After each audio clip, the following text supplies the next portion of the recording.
Лайк басып отырамыз. Рахмет.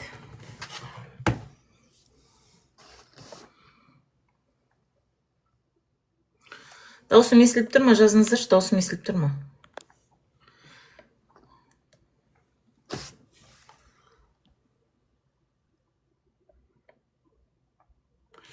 Иә, дейді, рахмет.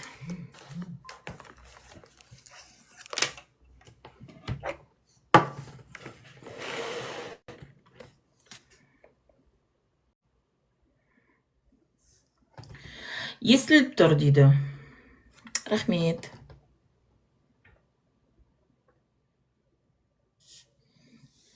Саламатсыз ба? Саламатсыздар ма, қыздар? Еркектің көңілін көтеретін, әйелдің көңілін түсіретін көңілдес.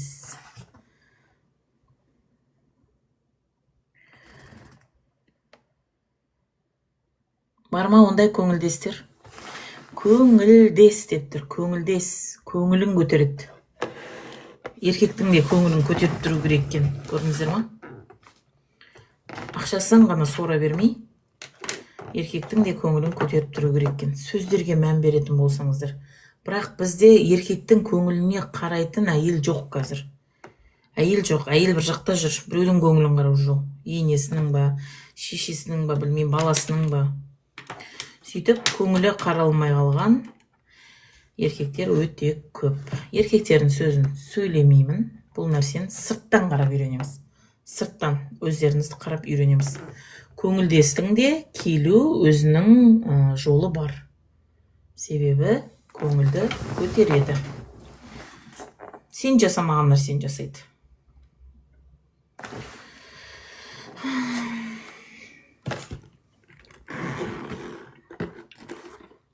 Сүйікті бірдеңке. Сүйікті әйел деп тұрған жоқ қой, ол көңілдес деп тұр ғой.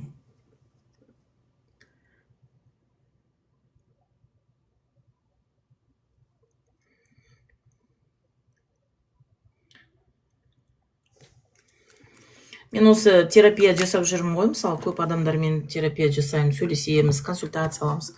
Көп қыздар күйеулерінің қасына жатпайды. Күйеулерінің орны жоқ. Күйеудің орны жоқ. Өзінің әйелінің өмірінде күйеудің орны жоқ. Күйеудің үйде орны жоқ. Күйеудің төсекте орны жоқ. Күйеудің әйелінің қасында орны жоқ. Іздейді, орын іздейді еркек. Жоқ. Анеха барады, орын жоқ. Сөйтеді, не істейді? Орны бар, біреуге барып тығыла салады. Сол үшін сіздерге сұрақ, күйеудің орны бар ма? Жалпы басқа сұрақтар болса да қоя беріңіз. Мен жалпы бұл нәрсені сырттан қаратып көрсетіп жатырмын. Сырттан. Күйеудің орны жоқ үйде. Сенің қасыңда орны жоқ. Жүрегіңде орны жоқ. Өміріңде орны жоқ. Төсегіңде орны жоқ. Отыратын тіпті столдың үстінде орындар жоқ. Не төрге отыра ма, не жаның отыра ма, вообще бөлек отыра ма. Бірақ оны көретін әйел жоқ.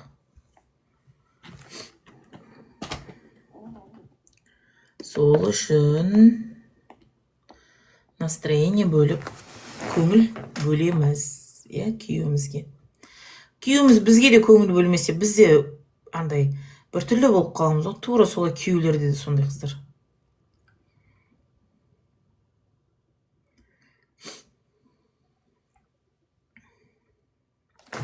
Қыздар, эфир 1,5 сағат болады. Мен қазір балам келеді 1,5 сағаттан кейін.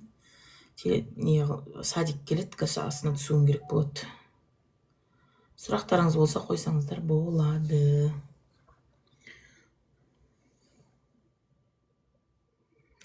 Тура солай арақта еркектің көңілін көтереді. Бәрі көңілін көтереді, короче. Көңілін көтеру үшін келіп тұр. Көңілді жүру керек екен ғой, короче, еркектерге ше былай айтқанда.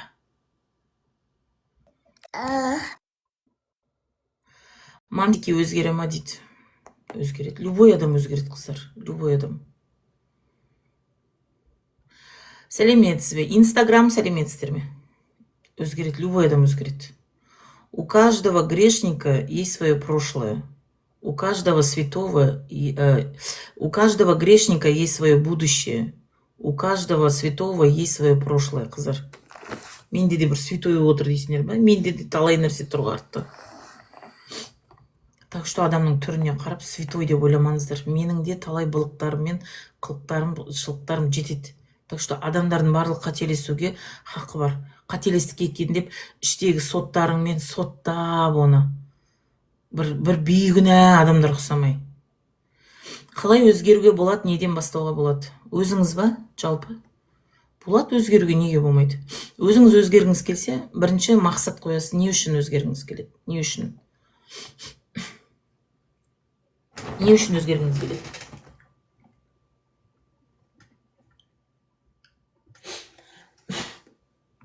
Егер өзгергіңіз келмесе, кешірім сұраймын, мұрын бірден кіріп кетті деп. Демалуыма прям не істеп отыр ғой. Альфонс дейді. Понятно. Қалыңыз қалай жоқ болып кеттіңіз ғой эфирде? Мен вообще қолым тимейді, қыздар. Қолым тигенде ғана кірем ғой. Мен адамдарым өте көп. Одан бөлек менде еще группа бар. Мен қолым бос емес қой. Мен қазір эфирден кейін шығам ба, мысалы мен өзім адамдарым бар, солармен жұмыс жасаймын. Одан бөлек тағы да мысалға группа бар, группада қыздар бар. Группаға қосылыңыздар десем, отырсыздар сіздер, өздеріңізден аяп жетім теңген. Группаға кіріп отырыңыздар. Вот сол жақта көп нәрсе обсуждать етеміз деппін ғой. Обсуждать етеміз. Альфонс. Не үшін Альфонс деп жазып жатсыз? Не ол Альфонс деген? Негізі әйел адам ешқашан еркекке ақша бермеу керек. Ешқашан. Махаббатты ақша беріп сатып алмаңыздар. Сізді жақсы көріп қалдым дейді. Рахмет. Мен де сіздерді жақсы көремін. Сьюзи Лейна дейді, саламатсыз ба, сәлемет пе? Инстаграм мен тикток қатар отыр мына жерде. Рахмет, қыздар, мен де сіздерді жақсы көремін, Алла разы болсын. Адамның көңілін Алла ғана бұрады, біліңіз. Адамның көңілін Алла ғана бұрады. Мен сағынсаңыздар, неге қосылыңыздар? Ой, ютубта видеоларым бар, соны қарап отырсаңыздар.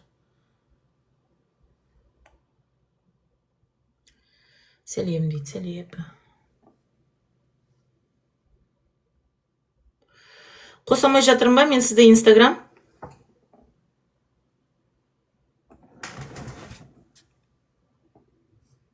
Бір жақсы телефон алу керек еді. Принятьті басып тұрмын ғой, қайтадан шығып кетіп отыр ғой. Сәлем, 200 адам қарап отыр тиктоктан. Мен қазір ғана кірдім. 5-ақ минут бір, 10-ақ минут болды. Саламат ба, қосылыңыз а? Мен қосылдым. 8-ақ минут болыпты кіргеніме, уже 200 адам кірді. Рахмет, 222 адам. Айтыңыз, Инстаграм қош келдіңіз. Не ғой, мен айтайын дегенім, өткенде сізге айтқан едім, мен жолдасым осылай заявление жазайық, анау мынау деп не істеп, сосын мен айттым, мен заявление жазуға уақытым жоқ, мен жұмыстамын деп. Содан кейін аузына келгенін құсты. Несіз ба, сенің бауырларың анандай, баяғыда менімен тұрған кезде бауырлармен ым-жырт болып жүрген едіңдер, енді сені өткенде келіп екеуміз ұрысқаған кезде менің аяғыма жалбарынып жылауың керек еді, маған ешкім керек емес, мен отбасымды сақтап қалғым келеді деп жатуың керек еді, менің қасымда аяғымды құшақтап Қайрат мырза, сіз ба? Маған аузына келгені. Қайрат мырза, бағана мен сізге маған кіріңіз деген сол Қайрат мырзасыз ба? Сол болсаңыз, иә, сол деп жазыңызшы. Зачем маған сіздің итальянский страсти? Сұрақ қандай?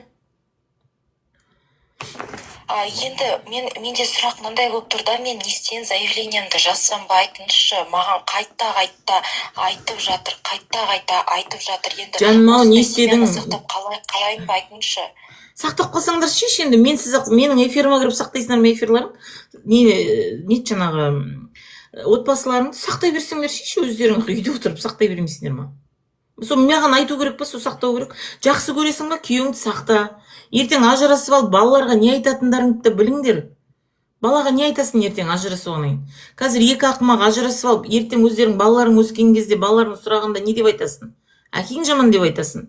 Сосын әкесі жаман дейтін ұрпақтар ұрпаққа жалғасуда. Білесіздер ма? Күйеуді шығарып салғанда Мен қандай? осындай жаман. Күйеуді шығарып сақтаңыз, обязательно отбасын сақтау керек. Бірақ ол күйеудің көтеніне кіру деген сөз емес. Қандай бата беріп шығарып салуға болады дейді. Күйеуімді шығарып салғанда бата бер. Бастарыңыз істей ме? Күйеуге бата бере ма адам? Әйел бата бергенді қашан көрдіңдер? Ешқандай әйел күйеуі тұрып алақан жаюға болмайды, қыздар. Бата сұраймыз деп айттым ғой сіздерге, бата сұраймыз. Өлә, батасы несі? Құдайына тапсыр, Құдай. Мынау сұлу жігіт, қылқыңдаған, тықыңдаған жігіт үйден шығып бара жатыр деп, көзің жұмып ал. Обязательно құбыла қара, басқа жаққа қарап қама. Сөйтті айт, мына қылқыңдаған, тықыңдаған жігіт, өтте сұлу жігіт, бүткіл энергиямды, өзімді сүймей, бүткіл энергиямды осы еркекке құйып отқанда, басқа қатын іліп кетпесін, басқа қатын жұлып кетпесін, біреудің үйіне кіріп кетпесін, үйге тез қайтар де. Жарай ма? Аумен де сосын. Нақты адамдарға айтып жатырмын. Сақтаңыздар, қыздар, отбасыларыңызды сақтаңыздар. Бірақ отбасыны сақтау и өзіңді сату қатар келмесін. Хорошо? Енді маған осындай сөздерден кейін, мен туралы осындай жаман ойда жүргеннен кейін... Ой, айта береді, еркек ашуланса аузына ақ ит кіріп көбейіп шығады. Қойыңдаршы, как будто осы біздің еркектеріміз бір әдемі сөйлеп отыр. Қойыңдаршы, қыздар, өтірік па? Айтыңдаршы, қыздар, осы ашуланса еркек біз танымай қала ма, потеря память болып қала ма, потеря чувство болып қала ма, бір бәле ғой. Қош психолог болсам да ментте боқтайды айналады. Танымай қалады, момент танымай қалады күйеуің. Сен кеше мен сүйем деп отыр, сүйем, пүйеміңмен бірге жоғал дейді ғой. Бала шағаңмен бірге дейді ғой ол ше. Себастьянға жоғалыңдар дейді ғой. Понимаете? Еркек ашуланып тұрған кезде оның көзіне көрінбеу керек. Сондай халық ол. Бәріміз сөйтеді, барлықтарыңыз сондай ма? Не байымыз ашуланса да жай, ёп твою матыңыз деп сөйлей ма? Таңдамайды, сөз таңдамайды ғой. Ашуға мінді любой адам по головам кетеді солай, қыздар. Ол сөйтіп айтты, Бірақ күйеу ажырасамыз деп атса, там жақсы нәрсе жоқ, қыздар. Білмеймін, неге ол ажырасамын деп жатыр. Может, қорқытқысы келеді. Сөйлессеңізші кішкене, күйеуді на разговор шақырып алып айттым ғой. Күйеумен сөйлескен кезде, бір қолдарың ана бір жағында тұрсын деп айтам ғой. Бүйтіп ұстап сипалап отырып айтыңдар деп айтам ғой. Неге бүйтіп тұрасыңдар ғой сен? Не? Сен жібермеген, сен боқта жібермеген, не істейді енді олар, қыздар? Күйеумен сөйлескенде өте мягко. И және оған сөйлесіп отқанда қасында, құлағын түбінде тұрып сөйлейсіңдер да. И бір қолдарың ана жақтарында ғой. Айтайын ба? Білмейді ке мына біраз қатыны, жұмыртқасында да. Бүйтіп ұстап отырсың, жан саған не болды? Бүйтіп қысып қоясың арасына, бүйтіп сөйлеспейсіңдер, сен сухой сөйлесесіңдер. Сухой на разговор шақыратын сенің брат ваң ба, кім ол саған? Иә, мама, күтіңіздер еме, ойын бөлесіздер кез. Иә, мама, осылай айтатын еді ғой, қойшы сен кетпейді деп дейді. Қыздар, на разговор шақырыңдар, күйеуді түсіру 6 секунд. 6 секунд күйеуді түсіру. Ең бірінші әйелде желание болу керек. Просто әйелде желание жоқта көкпетті көріп тұрды. Әйелде желание болса, ол бүкіл әлемді бағындырады, қыздар, біліңіздер. Сухой разговор, братва ұқсап сөйлеседі. Короче, братан, шөкші сен. Ашық сөйлесейікші деп. Күйеумен ашық сөйлесуге болмайды, не қыласың онымен ашық сөйлес. Айдаладан сөйлес, жәннен бүйтіп сөйлес, прямой сөйлеспеңдер. Еркектер оны түсінбейді. Қарнын тойдырып әңгіме айт деп, әңгіме айтады мамаңыз, Бұл дұрыс айтады мамаңыз. Түсініңіз ба мені? Мен қайқырдым бар ғой, жалынғандай наслабыз қабылдайды. Онда білмеймін. Наслабыз қабылдап ойбай, қыздар, қалай сөйлейсіңдер. Лайк басып отырайықшы, TikTok, Instagram, лайк басып отырайық. Қарындас, Алла разы болсын насихатыңызға. Дұрыс айтасыз. Мен ойын бөліп жібересіз, күте тұрыңыз. Дауыстарыңыз басып отырыңыз, берем сөз. Instagram сөйлеп отыр. Айтшы, кім? Сестренка, не дейсің? Мен қанша рет шақырдым, сөйтсем қосыламыз, бірақ бұдан кейін мынандаймен араласпайсың, бүйтпейсің, орамал тағып жүресің, мен айтқанды істейсің, хиджаб кисің, одан кейін үшінші қатыным болып келесің. Сондай нәрселер айтады ғой. Үшінші қатыным, оның алдында күйеуіңіз әйелі бар ма? Оның алдында әйелі жоқ, маған тоқал аламын дейді, мен әлі қатындар аламын дейді, мен үшінші қатыным болып келесің дейді, еще өзің келесің, ағаң менен келіп кешірім сұрасың дейді. Білмеймін, қыздар, нағып күйеулеріңді ондай құдайға жібергенсіздер, мен білмеймін. Шын мен білмеймін. Мен білмейтін нәрсем білмеймін деп айтам, білетін нәрсем білемін. Мен білмеймін. А? Мен жібере салайын ба, не істеймін, білмеймін. Енді жібере салсаңдар, енді жіберіңдер, менен сұрайсыңдар ма енді? Именно мен эфиріме келіп жіберіп, мен эфиріме келіп эфир сақтайсыңдар ма? Жалпы өздерің ақылдарың жоқ па? Сол бәріңе психолог керек, бәріңе. Бастарың жетпей ме өздерің? Айналайын қасыңда тұрған күйеуіңмен қалай сөйлесуді білмейсің? Шыр айналдыру керек қой күйеуді, шаригін айналдырып жіберу керек қой. Сені көргенде екі көз бүйтіп қалу керек қой. До такой степени әйелде оның бәрі бар. Қулық та бар, сұлулық та бар, сөзі де бар, аузы да бар, тілі де бар, бәрі бар. Бәрін іске қосу керек қой. Осы сендер мені. Мен клоун қылатын шығар бұл қатындар ше. Пошел он дейді. Сол пошел он деп айту керек қой енді. Мен бұған айтпаймын ғой. Байыңа пошел он деп айт десем. Негізі мен айтайын деген жоқ едім. Сымбат Қылышбай пошел вон деп айтты дегеннен кейін айта салайын деп шештім деп барады ол қыздар.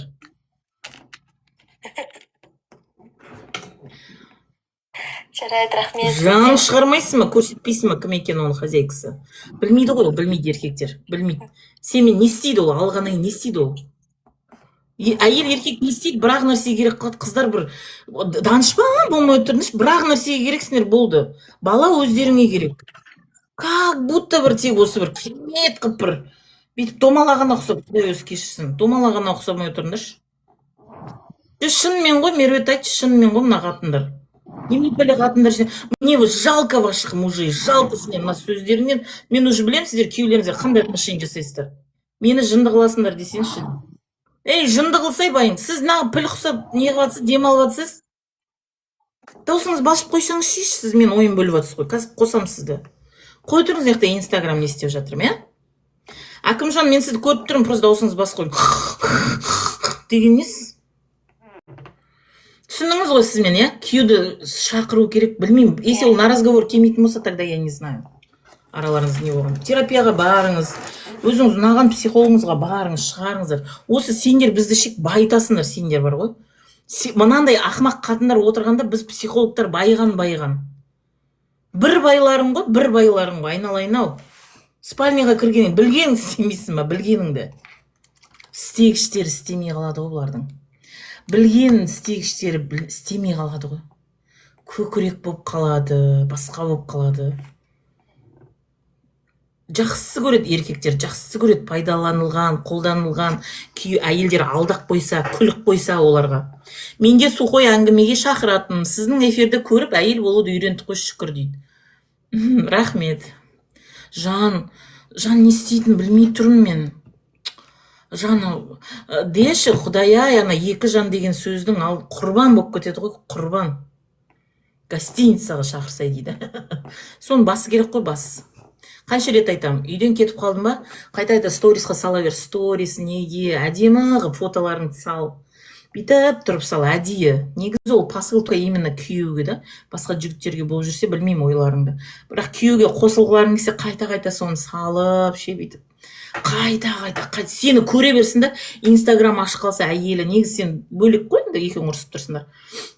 Инстаграм ашып қалса әйелі, тикток ашып қалса әйелі, көздерін қылтыңдап бейтіп қоймайсың. Мен мынаны что-то бар кезде мынандай сұлу қатын көрмеп едім, что-то сөйлесейін, мынаны басқа біреу көріп қоймасын дейді ғой. Бұлар деген дым ғой, не іштеңке көрсетпейді, кетіп қалғаннан кейін де көрсетпейді, бірге болса да көрсетпейді бұлар. Мне жалко ваших мужей, жалко. Аңырап жылап келетін шығар осы, просто ұялып отқан шығар маған келуге ше. Еркектің намыстары ұстап ше. Осы еркектерді қатырмаса бәрі маған жылап келейін деп отыр ғой. Маған ше, мен отбасымды жоғалтуға қорқамын дейтін әйел келмейді маған. Бәрін ана бар ғой, анау ашуларынан ше, прямо может разжечь до конца, дотла ше. Бейт келеді ашулардан, басыл, деп өстіп басасың ғой. Ашуланып мініп ап, жандарым ау, что за бесстрашные такие қатындар. Вы че? Ажырасқандар да зардабын өздерің көресіңдер, бірге тұрсаңдар да зардабын өздерің көресіңдер. Бір как будто бір еркекке бірдеңке болып қалатындай, бір басқа қатын таппай қалатындай, бір ашу. Ойбай, қойыңдаршы қыздар. Давайте смотреть реально на многие вещи. Өз еркегің артық дейді. Артық қылыңдар соны. Байқұстар сухой ғой, сухой. Сендерден жылы сөз естіп көрмеген ғой, көшеде біреу ағай десе, деп майса атта қалады ғой. қатырады. Түсіндіңіз ба Инстаграм мені? Иә. Болды. Ажырасам деп жатыр, бүйтіп жатыр, сөйтіп жатыр. Сондай біздікі де ашуы келсе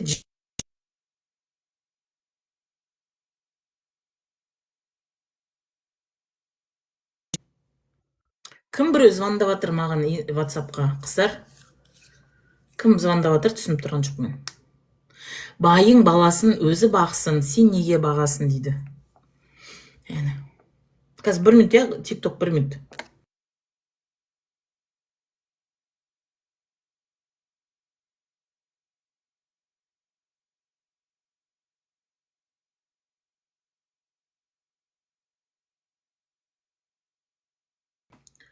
Деп жатыр.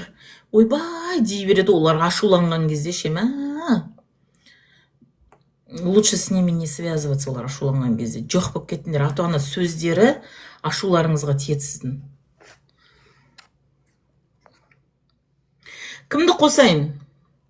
Переждите кішкене время. Если ты хочешь сохранить семью, тебе нужно будет его успокоить.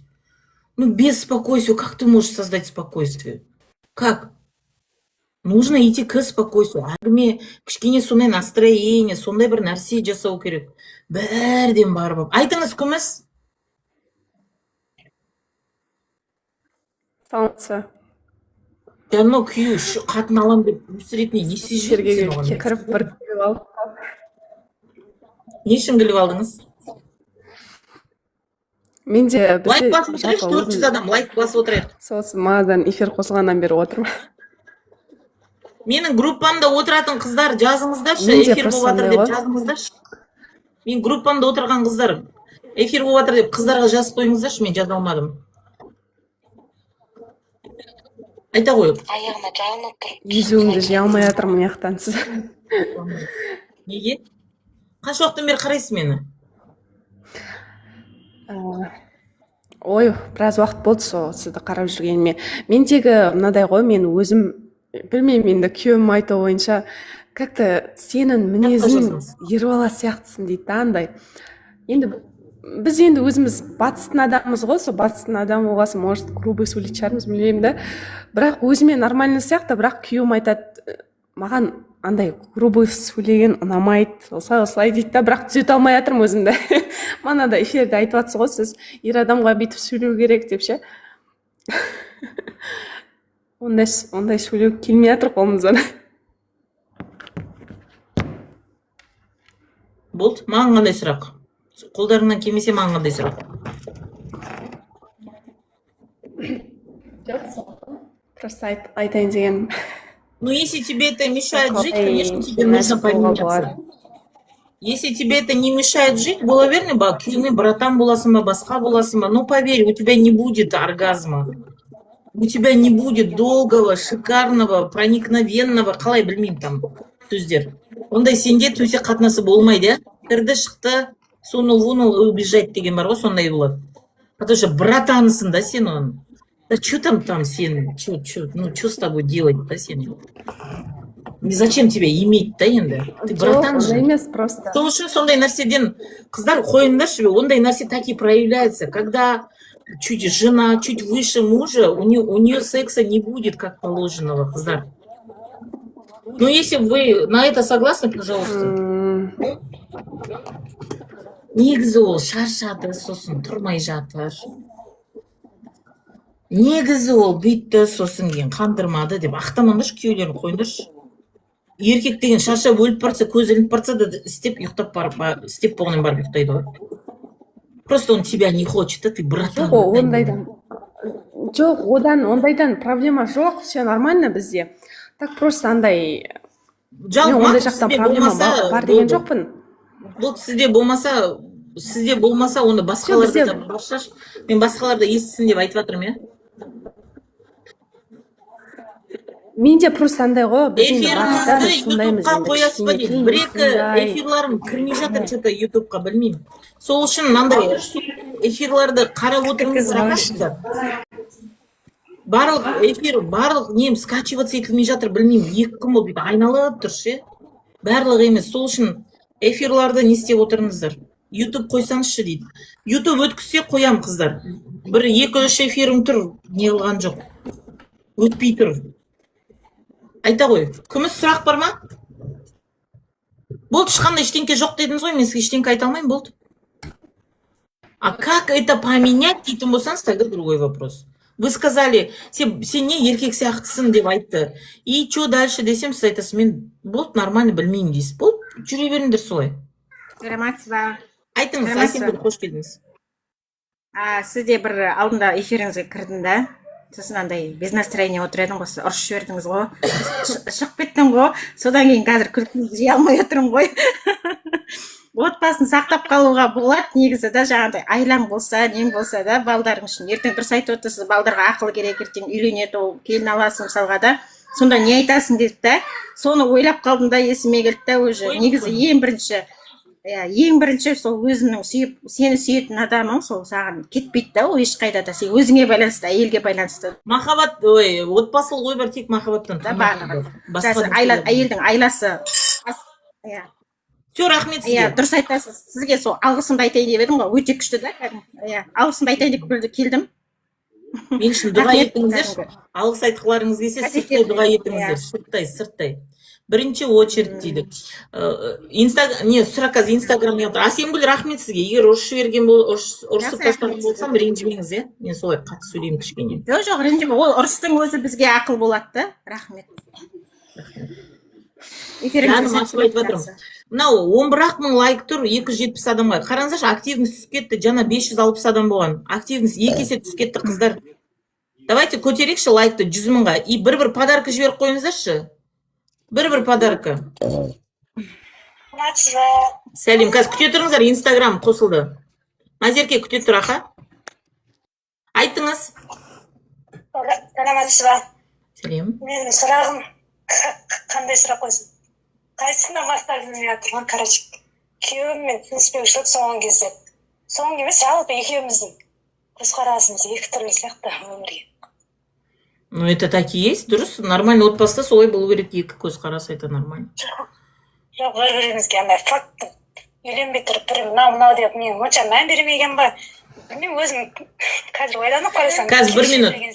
Ютубтағы эфирларыңызды көріп, көп нәрсе үйрендім. Рахмет. Өзім өзбекпін дейді, бірақ сіз үшін қазақ тілін үйреніп алдым дейді. Керемет, рахмет сізге. Өзбектер қарайтын болса, рахмет. Өзбектерде де семья бар ғой, қырғыздарда да семья бар, кәрістерде де семья бар. Дұрыс, бұл жерде отбасылық құндылық айтылады ғой, дұрыс. Айтыңыз. Сұрақ қандай?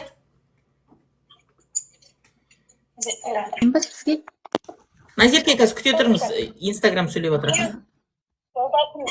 Жолдасым сен саған внимание жетіспегені мен кінәлім емес, балдарды, короче, балдарға внимание бөледі, мен соны қызғанамын, соны өз-өзім түсінбеймін, соны қалай жөндесем болады. Сен өз-өзіңмен жұмыс істе, сен өз-өзіңді жақсы көр. Сен өз-өзің сыйламасаң, сен ешкім сыйламайды. Өзіңнің сөзіне до конца тұр деп маған солай айтады да. Болды, енді айтып тұр ғой, соны істемейсіз бе енді. Вообще негізі сіздерге психолог керек емес, білесіздер ма? Сіздерге күйеу болса болды. Күйеу ғой нағыз шындықты айтатын, күйеу түсінетін адам үшін ше. Сол өзі-ақ айтады. Және ол өтірік айтпайды ол. Оларға тым қаталсың, ертең араларың суып, анасымен арасын айтады. Дұрыс айтады, суып кетеді. Сондай боласың, сен олар қатыгез болма, сен анасың, сен жұмсақ мейірімді қолдап, короче, психолог сияқты айтады соны. Да, жан, мә деп, шай ішіп отырып, соны жіберсеңдер ғой, анау әңгімені ше. Келді да, ортаға әңгіме пісті да, тема. И соны одан бетер өрбітіп ше. А не ол сол кезде жақсы көру деген ғой. Кім, сен ба, ёп твой мать, маған айтатын. Біля, өзіңе қарабаш деп, ұрсып кететін шығарсың, сендер түрлерің жаман ғой. Сол кезде бір әңгіме өз айтып тұрды, еркек жақсы көрсе, сен ертең ара суып кетеді ғой, ертең шешесінен безетін балалар болады ғой, мынау десе. Қош, солай ойлайсың ба? А неге сен олай ойлайсың? Дұрыс, сен сырттан көріп тұрсың ғой. А чо деп ше? Күйеуді ше бүйтіп алып кетсе ғой, шіркін ше. Жоқ қой, бұлар упор кетеді ғой бүйтіп ше. Лоп бүйтіп соғысады ғой. Не деп тұрсың, не? Деп ше. Соң қарғанда біраз қатынды емдеу керек. Көріп тұрсыз ба өзіңіз сыртыңыздан? Көріп тұрмын, бірақ барлық айтқанымен келісіп 100% соны айтқан істеуім керек болғанда. Прикинь, 100% айтқан істейсің. Мен сол байымның 100% айтқанын істегеннен кейін барып бай болып отырды ғой. Мен оны айтқанын істемесем, ол маған бай болмайды ғой. Сол сияқты ғой. Ну и не только мен оныкін, ол да менікін жасап отыр, если что, біліп алайық. Ана, қалай айтсам екен, оның андай несі темпераменті қандай тындай. Көпшілікті ұнатпайды, қонаққа барған ұнатпайды. Ал мен керісінше көпшілмен, көп адаммен араласқан жақсы көремін. Төркін мен тойға барсам да жібермейді, не өзі алмайды, не мені жібермейді. Енді мені ғана жіберетін келістік. Бірақ мен оған ренжимін бармаған үшін. Сен мені сыйламайсың ба? Қыздар, мен білмеймін сіздерде қандай принцип, но вы сами знаете өздерің отбасылар. Мысалы, мен күйеуім рұқсат бермесе, мен шықпаймын үйден. Бұл маған тыныштық керек. Маған отбасы керек, маған күйеу керек, мен балаларыма әке керек, мен оны білемін. Всегда было и будет. Все, бармайсың десе. Бірақ, мен ол жібермейтін білем да. Бір апта бұрын жұмыс істеймін да соған ше. Жаным күнім ол тойға барғанда бәрі сені сыйлайды, бәрі сені күтіп отыр. Сен болмасаң ол той болмайды ғой. Ойбай, осы сен келет, сен күйеу баласы келет деп күтіп жатыр екен. Өлә, сен барасың ғой, я? Бармайсың ба не? Жарайды, барғың келмей ма? Бірақ сен бармасаң, мен де бармаймын. Бірақ бізді ол тойда күтіп отыр. Қоймайсың, оны жанын қалдырмайсың ғой. Барам болды демейсің, сен бір апта бұрын жұмыс жасаймын ғой, менше. Тік, суббота күні сағат қаншада барамыз тойға деп тұрады ол еркектер. Түсініп тұрсыз ба? Түсініп тұрмын. Просто әйелдер жасай алмайды да жұмысты ше бүйтіп. Әйел жасай алмайды ғой. Сол үшін әйелдерге айтамын, қыздар, группаға қосылыңдар, менің группама қосыңдар. Сол жақта мы качаем вот это все. Қыздар отыр ғой, барлығы сол жерде ойланып, думкада отыр ғой. Отыр ғой, қыздар отырған болса айтыңдаршы, өтірік емес қой. Ойландырып жібересің ғой қыздарды ше бүйтіп. Егер болашақта балаларыңыз әкесіз қалсын демесеңіз, ханым, мен тыңдаңыз. Егер жалғыз сол балалар тәрбиелемеймін, біз бірге боламыз дейтін болсаң, сонда солай жасайсыз. Жоқ, ажырасам, мен керек емес, маған онда еркек десеңіз, бүгінгі жасағаныңыз өте дұрыс, күшті нәрсе жасаватсыз. Осы бүгінгі жасағаныңыздың жемісі сол жалғыз қалуға алып баруы мүмкін. Жалғыз қалу, күйеуден отдаленность, күйеу саған жау, сөзін сөйлемейді, ақша бермейді, возможно, и любовница появится, потому что ты правильно делаешь. Сіздің қазір жасап жатқан нәрсеңіздің барлығы копилка для развода.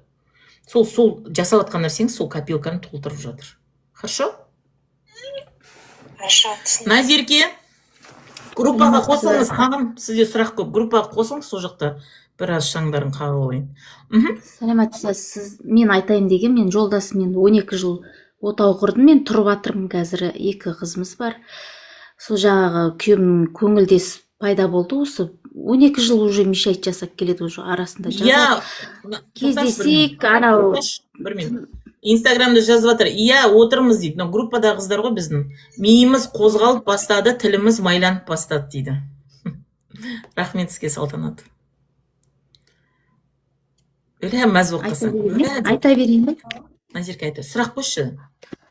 Мен сол жолдасыма жазат, переписка жазат, неме дейді, келмесең айтпайсың ба? Группаға қосамын, қосылыңыздар, жекеге жазыңыздар, оплата жасайсыздар, 7000 теңге бір ай. Хорошо? Еркек екенсің деп мен күйеуіме жазады осындайлар. Алло. Тыңдап отырмын. Сіз мынау маған жекеге WhatsApp-қа жазып жатқан кісі, мен эфир жүргізіп жатырмын ғой, не істеймін, эфирдің бәрін тастап сіз жазды екен деп жүгіріп кетпеймін ғой. Кішкене не істеңіз, жекеге жазып қойыңыз, мен өзім қолым босаған кезде сіздерге хабарласам. Бұл ондай нәрсе болмайды, психолог кепті, ақшасын төлепті, сол психолог бәрін тастапты да соның құлы болып кетті деп. Ондай болмайды, сіздер мені уважать етіңіздер. Мен ақшаның құлы емеспін, біліңіздер. Айта ғой, Назерке. Сол менің жолдасыма жазып жүрді, ана көңілдес. Айтады да, не сен ез екенсің, маған келмесең айтпайсың ба, ез еркек екенсің, ұмыт мені деп өстіп жазады. Мен өзінің көзінше де оқытып көрсеттім. Ол жаза бер, звондай беріп деп. Мен деке ұрсы қалғанда, енді білмеймін әрі қарай аяғы не болатынын. Маған не сұрақ? Маған зачем олардың итальянский страстиларын қажет не? Жоқ, енді қойамадым, енді айттым да, енді бортқа тұрақ өтпейді деп айттым ғой, енді білмеймін, ер адам қояма вообще, қоймай ма, осылай жүре бере ма? Ажырасқан дұрыс па деймін. Ойбай, мерует не істеп жатсыңдар? Қой сойып жатсыңдар ма, ет сындырып жатсыңдар ма, не істеп жатсыңдар? сол ажырасқан дұрыс па деп сол сұрақ. Мен білмеймін, өздеріңіз білесіздер, ажырасу өздеріңіздің Жоқ, енді бұда выход жоқ па бұны бұлай осылай енді чернильская тықтым анау мынау дейді да, білмеймін күйеуге сенуге бола ма болмай ма, не знаю. Әлде қайрадан бұлар сөйлесе бере ма? Сол да сұрақ. Енді қолы бос болса сөйлеседі де, енді сіз бөлмеген көңілді енді не істейді, алу керек қол бір жақтан. Сіз неғып жүрсің? Жоқ, мен көңіл бөліп жүрмін ғой, көңіл бөлмей жүрген емес. Не көңіл бөліп жүрсіз? Не жетпейді, не знаю. Пісірген макароныңызды айтып жатсыз ба? Көңіл бөлуде? Жоқ. Енді не көңіл айтып жатсыз?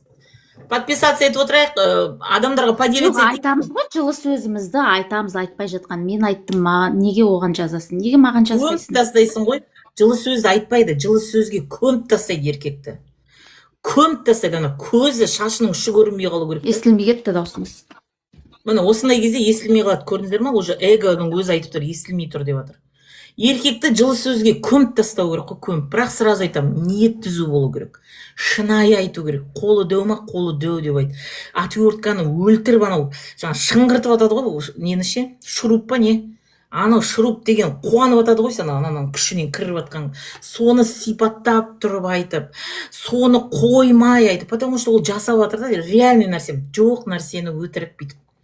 Ақшалатын кезде дегеніңіз өтірік істейсіңдер ғой сендер, суайт қатындар 200-ді. Үйтіп жасауға болмайды, ер азамат оны сезеді. Қандай нәрсе жасасаңыз да, қандай нәрсе айтсаңыз да шынайы. Қазір күйеуің келе жатыр ма? Мен қазір күліп қарсы алуым шын ниетім ба, жоқ өтірік па? Потому что сіз өтірік жасасаңыз, ол көрініп тұрады. Сасып тұрады да, ол сасып тұрады анау. Деп күйеуі сені көрген кезде бүйтіп тұрады. Потому что өтірік істесең через жопу дейді оны орысша. Сіздер солай жасап жатсыздар. А шын ниеттен жасаған кезде ол жүректен шығады, ол нұр болып шығады. Нұр. Бұл, конечно, енді образный нәрселер ғой. Бірақ сендер ойлайсыңдар, мен қазір жасап жатырмын, бұл көрді, болды, осыны жазып алды. Не қылады ол сен? Не қылады ол сен? Өтірік істеген нәрсең не қылады? Сол үшін қандай да мақтау айтсаңыздар да, шын жүректен айтыңыздар, шын жүрек. Ертең сен мақтау айтпайтын болсаң, ол білсін, что сен что-то бірдеңке дұрыс жасамадың деген сияқты ше. Дұрыс жасаса да түрлерің сол, дұрыс жасамаса да түрлерің сол, жүріп кетсе де түрлерің сол, жүрмесе де түрлерің сол. Ну, вы вообще не меняетесь. Ну, как он должен знать, что тебе нужно, қыздар? Лайк басып отырайық, лайк басып. 500 адам, 22 000 лайк, өте аз. 100 000-ға жеткізейік, 100 000. Бір подарка жіберіп қойыңыздаршы. Бір подарка. Гүлайым айта ғой. Ауырып қалсаң, ақырасын, ауырма, әлі жассың деп дейді. Конечно, ауру адамды бәрі жек көреді. Қыздар қосылыңыздар дейді. 7000 теңге деген түк емес. Қой, көздеріңіз ашылады, для себя деген сөз басқаша ұғасыздар дейді. Я для себя деген басқаша ұғасыз, дұрыс айтасыз. Сол үшін ауырмаңыздар деп айтам ғой. Ауырмаңыздар, күйеуге бола нервті құртпаңыздар. Өздеріңізге қараңыздар. Сымбат, қайырлы күн дейді, қайырлы күн. Лайк басайықшы, рахмет, көтеріліп жатыр лайк. 100 000-ға жеткізейікші, еще не басып отырыңыздар. Кім қай қаладан жазсыншы мына жерде? Басқа адамдарды күтіп отқан кезде. Не істейміз сонда дейді. Группаға жазылыңыз, сол жақ не істейсіз. Айтыңыз.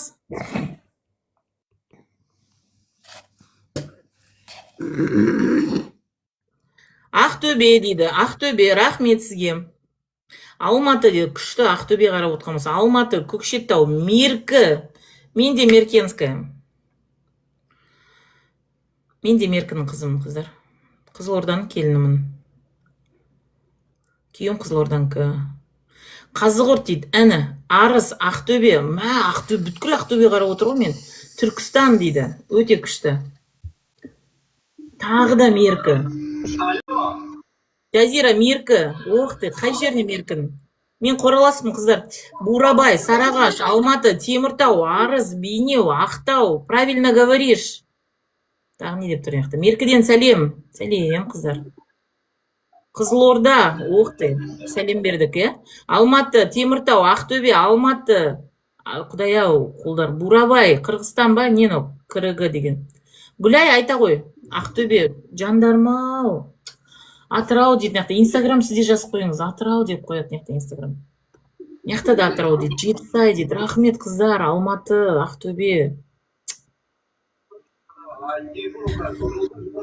Құдай, мен осынша жақсы көремін. Айтасыз ба?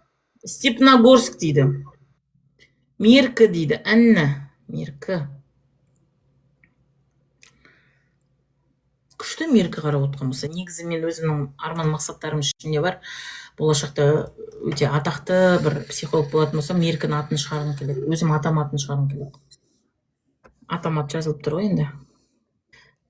Алматы, Сарыағаш, сәлем сымбат дейді. Сәлем. Света, айтыңыз, қош келдіңіз. Меркі. Сарыағаш, Арқалық. Күшті. Гүлдәурен, Алматы дейді. Рахмет. Атырау. Мияқта жазасыздар ма? Құлсары дейді. Әні. Құлсары, Шәуілдір. Құдай-ай, Алла мен осынша жақсы көремін. Алматы облысы дейді. Өте күшті. Сарыағаштанбыз дейді. Өте күшті.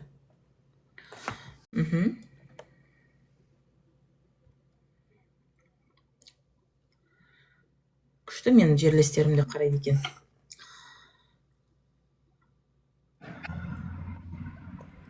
Ақтөбе дейді. Мәссам, бүткіл Ақтөбе қарап отырмын. Ақтау дейді.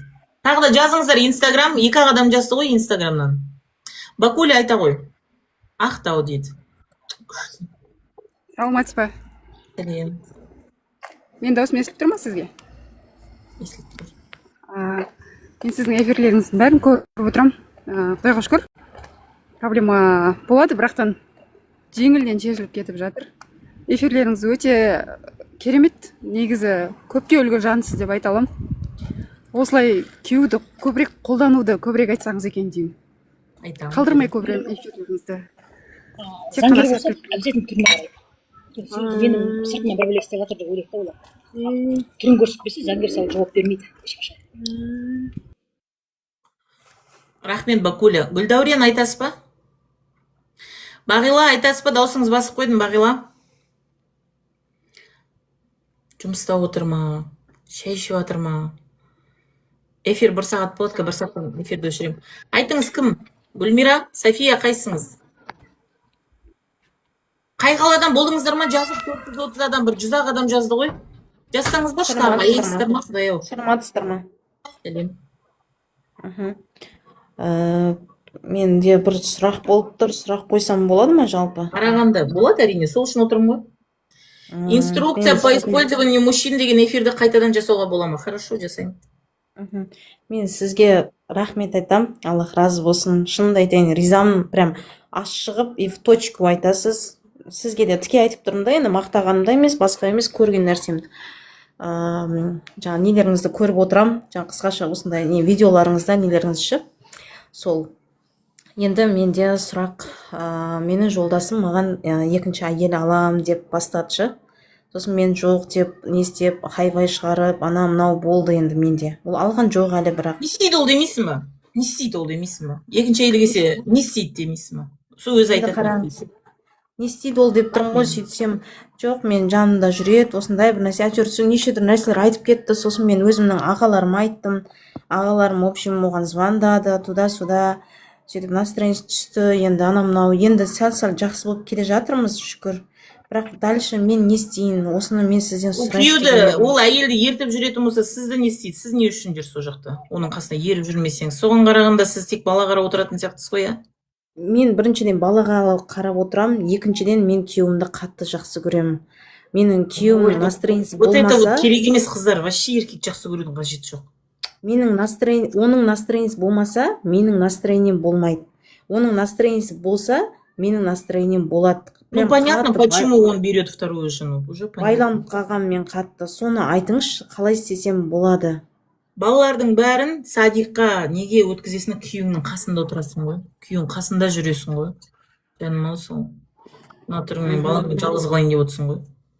Инстаграм жазып жатыр. Жолдасым жұмыс жасауыма қарсы. 8 жыл болды тұрмыс құрғаныма.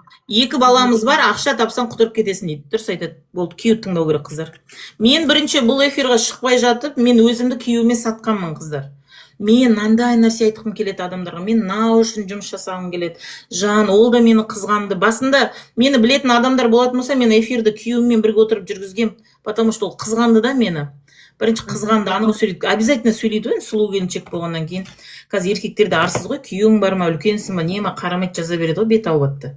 Ол сондайдан қорықты да, қош еркектер жазады, ертең анау мынау деді. Кейін ол не қылды? Қасында отырды. Себебі мен өзім құндылығымды ол кісіге саттым. Сол үшін жұмысқа не үшін шыққыларыңыз келеді, сол құндылықты күйеуге ұсыныңыздар. Мысалға мен шықсам настроением болатын еді.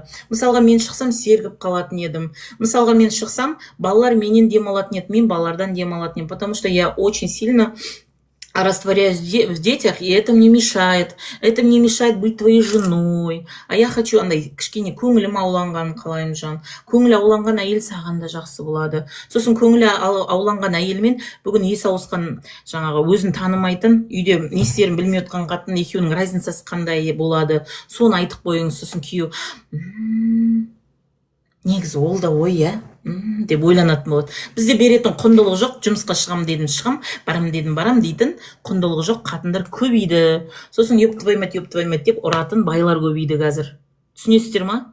Потому что сіздер бетке келесіздер. Мен инстаграмға айтып түсіндіріп жатырмын. Қыздар, сол үшін еркекке бармаңыздар бетпе-бет. Құрдан мұсқа таяқ жеп қаласыздар. Жұмыста отырып ренжи берсеңдерші, қыңсылап, жұмыста отырып қан іше берсеңдерші, қасына келгенде влоп шықпаңдар. Өздеріңе әсер етуі мүмкін. Сен мені сүймейсің деп бастай берсеңдерші, жұмыста отқан кезде. Басын қатырып ше, жай. Жұмыс істеймін. Әсел де жұмыс істеп жатыр. Гүлмира да жұмыс істеп жатыр, мен де істеймін деп. Осы Гүлмира өлсе сен де өлесің ба? Ондай болмайды қыздар. Не үшін шығасыз сол жұмысқа? Жұмысқа шыққаныңыз дұрыс деп ойлаймын мен, во-первых. Но егер күйеу рұқсат бермейтін болса, қыздар біліңіздер, күйеу мазаларын, мысалы күйеу тыныш болмаса, сразу айтам, аталаңды шығарып жібереді ғой миыңның ше. Жұмыс істеп жатсың ба, басқа қылып жатсың ба, не істеп жатсың, түсінбейсің вообще. Түсініп тұрсыздар ма?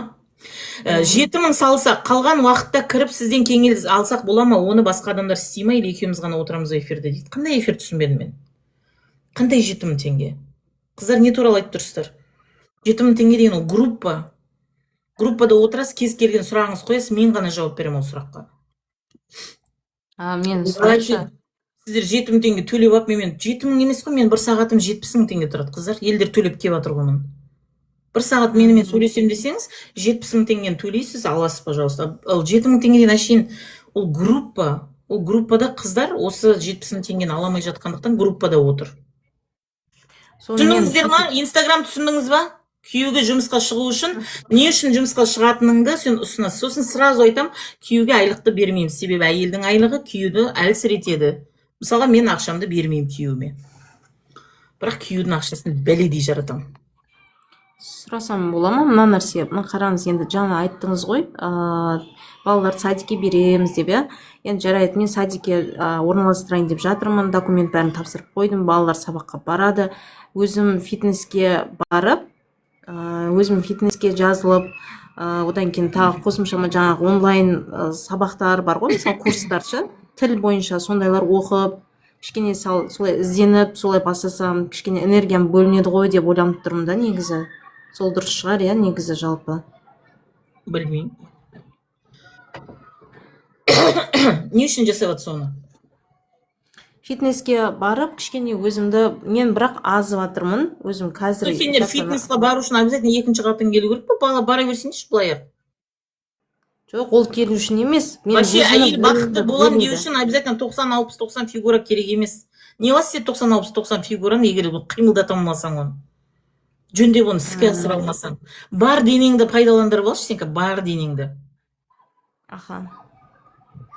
Бар денеңді майысып тұрып, тіліңнің майын ағызып тұрып, көздеріңді бейтіп, сызғылатып тұрып бейтіп сөйлемейді бұл қатындар. Именно азу керек та бұлар. Содан кейін барып майсам деп отырсыңдар ма? Осы түріңді просто салбырақ қалған денеңмен. Қыздар, блин, любите себя в любом возрасте, любите себя в любом весе, любите себя вообще в любой жағдайда. Блин, 5 балаң бар, 3 балаң бар, бойдақсың, бойдақ емессің, ажырасқансың. Любите себя, блин. Зачем осы еркектен кейін? Блин, отбасыда үйдің тыныштығы ол әйел жасайды бәрін, қыздар. Еркек жасамайды, кірет шығады, ол кетет болды. Я. Зачем вот растворяться вот в мужчинах? Зачем? Не надо их любить, не надо мужчин любить. Мужчин нужно уважать. Мужчину нужно показывать, что он мужчина дома. Не надо с ним вот этот қайталасып оны. Сүйем сені, сүйем, Жәнібек, сүйем деп, о, сорлы сор. Жәнібекті ше. Бір тиын әкелмейтін Жәнібек. Екінші қатын аламын деп қойды ғой. Не нужно их любить, их нужно уважать, использовать прям. Вот мына қолын көріп тұрсың ба, былай? Прям во благо. Использовать во всем, вот в прямом смысле этого слова. Бля, Роза Ашырбекованы мен белгілеп отқан несі. Енді қалай использовать етеміз? Үйге келді делік, мысалы, қандай Терапияға сөздер барыңыз, айтқан қыздар, мен дұрыс? оның бәрін бұл жерде айта алмаймын. Терапияға барыңыз, өзіңіз ұнаған психологыңызға барыңыз. Потому что істетпес деген нәрсе бар. Іштегі нәрсе істетпей тұраттан вообще. Бля, что я обязана, что ли? Мен оны қыз болып тием, мен бір бәле дейтін бір шайтандарың бар іштеріңде. Иә. Солармен кездесу керексіңдер ғой. Қазір Сымбат Қылышбай айта қапты да, сен үйге барып істе. Сен үйге барғанша ұмытып қаласың ғой оны. Сен қайтадан эгоң пісіп кетеді да, анау менің сөздерім бәрін пісіріп жоқ қылып жібереді ғой. Эго деген ұрып тұр ғой, мына 5 баланы туып аласыңдар да, өзінің баласын өзіне қарсы қолданғанды қойыңдар сол күйеуге. Баласы жоқта, сол бала болмаса сендер 1 грамды сөздерің өте алмайды ғой, қыздар. Олай иттік жасамаңыздар. Барлық ер азамат сыйлауға лайықты. Изменяларың жасады ма, жасамады ма, қыздар? Себя уважай, где бы ты ни была, себя уважай. Уважай его как мужчину. Но не уважай его, Роза Ашырбекова дейді. Бұл басқа ма? Басқа кісі ма? Роза Ашырбекова деген. Уважай его как мужчину. Но ты можешь не уважать его действия. Но как мужчина он же остается бесполный. Тұла бойымен жек көркетеміз ғой, изменадан кейін еркекті ше. Үрім, бұтағы, әкесі, шешесі, көшесі, мектебі, анау туысы, достарымен бірге жек көркетеміз ғой, қыздар. Так, нельзя делать. Баланың ақшасын жартысын бер, көмектес маған кредит ақшасына деп дейді. Отырыңдар сол көмектес. Сау болыңыз, рахмет. Иә, түсінген адам болса көп нәрсе айтылды бұл жерде. Түсініңіздер ма, қыздар? Күйеудің көңілін көтеретін, әйелдің көңілін түсіретін көңілдес. Как строить отношения правильно, дейді. С правильного? Что правильное для вас? Күйеуді менсінбеу – это неправильно. Күйеуді уважать етпеу – это неправильно. Понимаешь? Не любить себя – это неправильно. Вот. С правильного начинаешь, и строятся правильные отношения, қыздар. Сіздердің отбасыны сақтауларыңыз өздеріңізді сатумен, өздеріңізді предавать етумен пара-пар келмесін, қыздар. Ни один мужчина в этой жизни не стоит ваших слез. Понимаете? Ни один мужчина не стоит.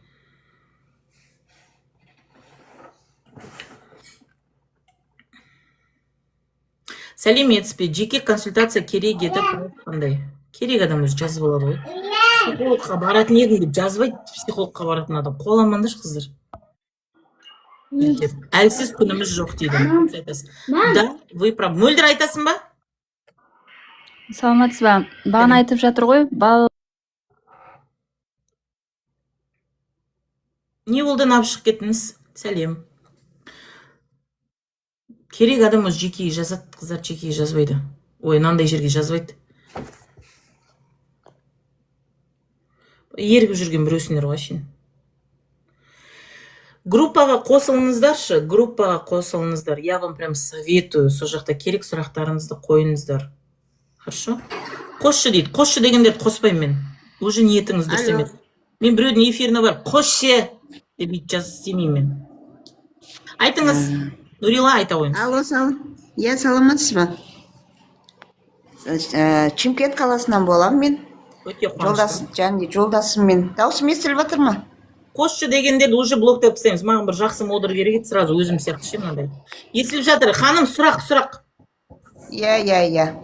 Жердегі жолдасым көп ренжіп қала береді да. Мен наоборот оның көп нәрсесін көтерем, көп нәрсесіне көз жұмам. Уже 27 жыл болды бас қосқанымызға да. Бала шағаңызбен шығып кетесіз бе үйден? Енді бұда агрессия көп ашуланатын көп, ашуланғыш та.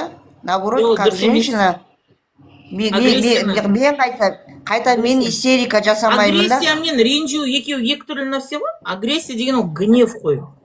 Ренжу деген ол либидо. Агрессия мен материться етеді, былай қолын көтере салады, чоны жәндегі Жәндегі сіз жәнде боқтап Хорошо, боралап. несін түсінуге тырысып жатсыз? Несін түсінуге тырысып жатсыз? Айтасыз ғой, мен оны түсініп жатырмын. Несін түсініп жатсыз оны? Аузын Есін түсініп жатсыз? Вот я и говорю, почему он так, он сондай деймін да, агрессивный, прям енді натурдың жәндегі көкірегіне, қазақша айтқанда көкірегіне нам пісіп да. Деді ғой енді, сіз сияқты әйелдің қасында көкірегі піседі. Да, например, да.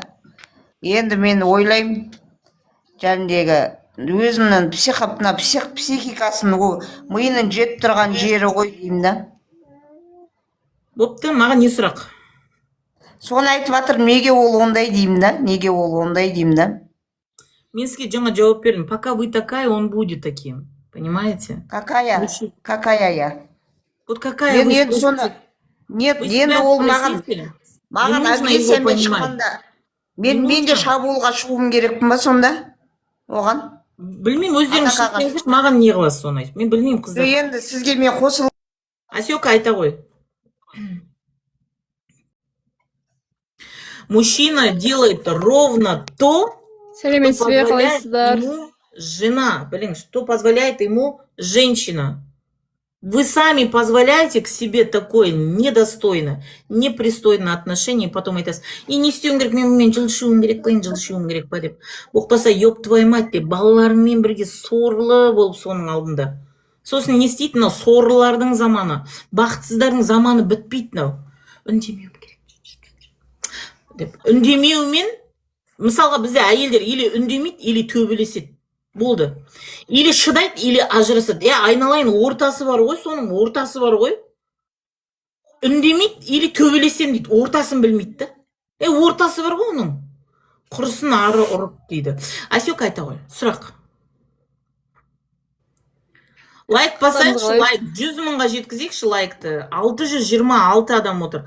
Хочу к вам подключиться в группу. Жекеге жаза беріңіздер, смс. Я потом отправлю вам оплату. Сделайте. Айта ғой, Асёка. Менің жолдасым измена жасаған ғой тоже ше, көзімен көріп ұстап алдым да. Одан кейін кешірдім. Екеуміз әр жерде көп ұрысып, қырылысып, артында кешірдік, 3 балам бар ше. Енді бұрын мен андай WhatsApp-ын еш нәрсесін қарамайтынмын да. Жібере салатын ғой, кетші қайда барсан, онда бар, ренжіс қалсақ бәрін блокқа тығып, сөйлеспей сөйтіп жүретінмін. Сөйтсем, одан зардап шегетін өзім екен ғой. Өзім жылап, өзім страдать етіп, өзімен өзім ол сөйтсем кайфовать етіп, жан жақта жүреді екен. Рахмет сізге. Енді мен қазір Сөздеріңіз сонуында дейді. Рахмет қырғызстандықтарға. Блин, мен вообще обожаю Кыргызстан. Вообще, мен Қырғызстанда өскенмін ғой кішкентай кезінде. Мое детство там проходило. Енді менде мынандай сұрақ, Сымбат ханым. Қырғыз халқын жақсы көремін. Рахмет сізге. Сымбат ханым, менде мынандай сұрақ. Короче, кейінгі сөйлескен келіншектен ақша алған ғой қарызға. И ол бесконечно сұрай береді жаңағы қарызын. Мен жолдасым бермей жүр оған. Бермейді, төлеп қойған шығар ол қарызды, қаяқтан білесіз. Сіз де білмеймін де отыра бермейсіз. Кеше сол WhatsApp-ын ашып қалсам, и жазыпты да, қай жерден алып кетейін, наличкама ақша деп. А мен жолдасымнан сұрасам, жоқ деп қашады ше. Менде ақша жоқ қой, оған беретін қайдағы деп. Сол кезде Қырғызстан мен сөздерім түсініп жатыр ма? Сол кезде понятны, да, мои слова? Соны жазып қойыңыздаршы, Қырғызстан, Өзбекстан жаңа жазып жатыр ғой. Асёка, сұрақ қандай? Ал, сұрағым сондай болып тұршы, Сымбат ханым, мен сонда ол тағы алдап жүрма дегенші. Уже надо Вы тоже не должны забывать, что он предатель, если что. Он предал тебя, твою родину, твою мечту, твою постель, твоих детей, вот все, что вы вместе создавали. Все одан не жақсылық күтіп отырсың сен. Я одан дым жақсылық күтпеймін, просто не туралы айтып отырсыз? Каждый айтқан сөз. Просто андай уәделері көп та, ой, мен бүйтем, мен сөйтем, мен ешқандай не жоқ. Соны нәле дейді. Болды, Қырғызстан, рахмет сіздерге. И сосын кеше сондай болып көріп қалдым да, и наличка алып кетейін ба деп ана келіншек жазыпты да. А жолдасымнан сұрасам, жоға, мен беретін ақшам жоқ деп қашатшы. Соны бәрібір қоймайды екен ғой деймін да, бәрібір. Ол қояды тогда, когда ты весь вот этот взор, весь вот этот фокус и внимание ты направишь на себя, понимаешь? Когда ты прожектором смотришь на него, конечно, он будет главным, конечно, он будет там светиться, его можно увидеть. Ты весь вот этот прожектор возьми и на себя направь, все внимание. Пусть он гуляет. Если раз ты выбрала его, раз ты выбрала остаться с ним, пусть он там живет, что хочет, пусть то делает, но ты живи, люби себя, выбирай себя. Сидишь, звондаған жоқ па, сөйлесті ма, сөйлескен жоқ па. Сосын күйеудің қасына жатпайтын сияқтысыз ғой сіз, иә? Мен жоқ екеуміз жатамыз, просто мен олай да көрген, ол кетті ғой, ләқіп кеткен онда ше, мен звондамай да екеуміз вообще хат хабарсыз да кеткенбіз ғой. Келеді кетеді үйден. Негізі іздеу сұрау жоқ еркектер. Негізі әйелімен іздеу сұрауы жоқ еркектер жүреді, біліңіз. Ну, кабелизм никто не отменял, конечно, кабельдар бар енді. Может, кабельдар бар, сексуальная зависимость, я не знаю. Но уақыт өте келе еркек жүріп кететін болса, мен сразу айтамын, оның түбінде әйел оларды іздемейді, қасына жатпайды, керек қылмайды, сұрамайды, простетпейді, көмек сұрамайды, өзі күшті, өзі мықты, бәрін үлгереді. Күйеу не үшін келеді үйге, не істейді ол? Саған керек емес болса, ештеңкеңе қолданбасаң ол күйеуді, пайдаланбасаң не істейді? Олар да пайдаланғысы келеді, бүйтіп жатқысы келеді, мен білмеймін, не істегісі келеді еркектер. Не істейді ол үйге келгенде, у него зачем, у него нету потребности. Так что өздеріңізге үңіліңіздер, оның барлығы терапияда шығады. Ұнаған психологыңызға, жүрегіңізбен таңдаған психологыңызға барыңыз, міндетті түрде. Бұл нәрсені проработайте. Ешқашан әйел адам, изменадан алған болмен жеке қалмау керек, қыздар, это вас прожжет. Хорошо? Сіздерді күйдіріп тастайды ол боль. Қалмаңыздар. Бірақ ол нәрсенің астары бар. Бірақ ол ұмытылмайды, бұл нәрсе, ұмытылмайды. Ұмытылады. Если ты сейчас не проработаешь эту боль, ты себе вызовешь еще страшнее другое, қалай. Сондай, одан да қаттырақ боль шақырасын. Сен потому что больмен өмір сүріп үйреніп қалатсың ғой. Бар еркек жүреді дейді, бар еркек жүрмейді, достойнылар жүрмейді, иә? Недостойны, анда еркектің өзі ишақтар болады анау. Еркектің еркек емес бір, ишақ еркектер болады, вот солар жүреді қыздар. Достойны еркектер де бар, өзіне жолатпайды, олар әйелін, отбасын, тыныштығын таңдайды, потому что олар өздері жасап отыр соны. Бәр еркек жүреді, біздің Қайырбекте жүреді деп отпаңдашы осы. Бәркі жүреді деп, сен де жүресің бе деп дайындалып отырсың ғой. Себе установку поставьте, достойные есть. Ищите достойных и будьте с достойными. Айка, айта ғой. Саламатсыз ба? Еркектің бәрі жүреді деп. Ишақ еркектер жүреді, іздеу сұрау басында несі жоқ, хамуты жоқ еркектер жүреді. Айка, айта ғой. Тезірге, қазір эфир бітіремін, конечно. Менің 100 мыңға жеткізейікші лайкты, 100 мыңға қыздар көрейінші қанша даритель отыр мына жерде. Менің де жолдасым ренжи береді. Алтақ даритель. Ойлаңызшы, 613 адам отыр, 6 адам подарка жіберген ғой, қыздар. Қандай керемет мына жерде сіздер информация алып отырсыздар. Бір гүлге не стоит, что ли? Ол активность үшін. Сіздер сияқты қаншама қыз келіншектер жылап отыр, білесіздер ма? Білмейді, естімейді, көрмейді мынандай нәрсені. Соларға көріну үшін, давайте бір подарок жіберіңіздер. Бір-бірден жіберіңіз әрқайсыңыз. Мен сіздерге 100 бірдеңке деп жатқан жоқпын. Активность үшін. Эфирдің хақын беріп отырыңыздар, тегін алып үйренбеңіздер ештеңкені. 627 адам отыр, 6 адам жіберген ғой, прикинь. Мен уж қазір эфир жабылады менде қазір. Қаншама құнды ақпарат аласыздар. Инстаграм сіздерде қарап отпаңыздар. Подарка жіберем ой, Инстаграмда білмеймін да ғой. Давайте лайк басып отырыңыздар. Басқа адамдарға самолетикпен жіберіп отырыңыздар. Хорошо, бір жақсы не алу керек. Ескі LG ма, MLG деген бір телефонмен тұр ғой, Инстаграм ше. Түрім ужас болып тұр ғой. Ладно. Мен түрім маңызды емес, қыздар, мен не айтатындыңыз, де? Айта ғой, Айка. Давайте, бір роза, давайте. Бір розадан жіберейік. Определение, рахмет сізге. Шын ділден айтқаныңыз жақшы дейді. Я шын жүректен айтам, қыздар. Мен сендер үшін шырылдаймын. Негізі мен изначально, Айка, сен келіп ең, прям мен ашылып атыр ғой. Бір берекелі қағат некесін сені там. ішімдегінің бәрі шығып жатыр ғой. Мен бір нәрсе айтайыншы, мен бастапқы кезде бұл нәрсені әрбір әйел есту керек деп мен ашқан бұл нәрсені. Осыны әрбір әйел есту керек депші. Сөйтсем, почему-то еркектер болып кетті ғой мен поклоннигім. Бір еркектердің сөзін сөйлейтін адам құсап кетті. Ну енді қарап тұрсам бәрің байларың, извините енді. Бесхозныйлар құсап, блин. Айта ғой, Айка. Менің де жолдасым ренжи береді да. Сосын мені бағалағысы келмейді. Қыздар мені көп сөйлеседі.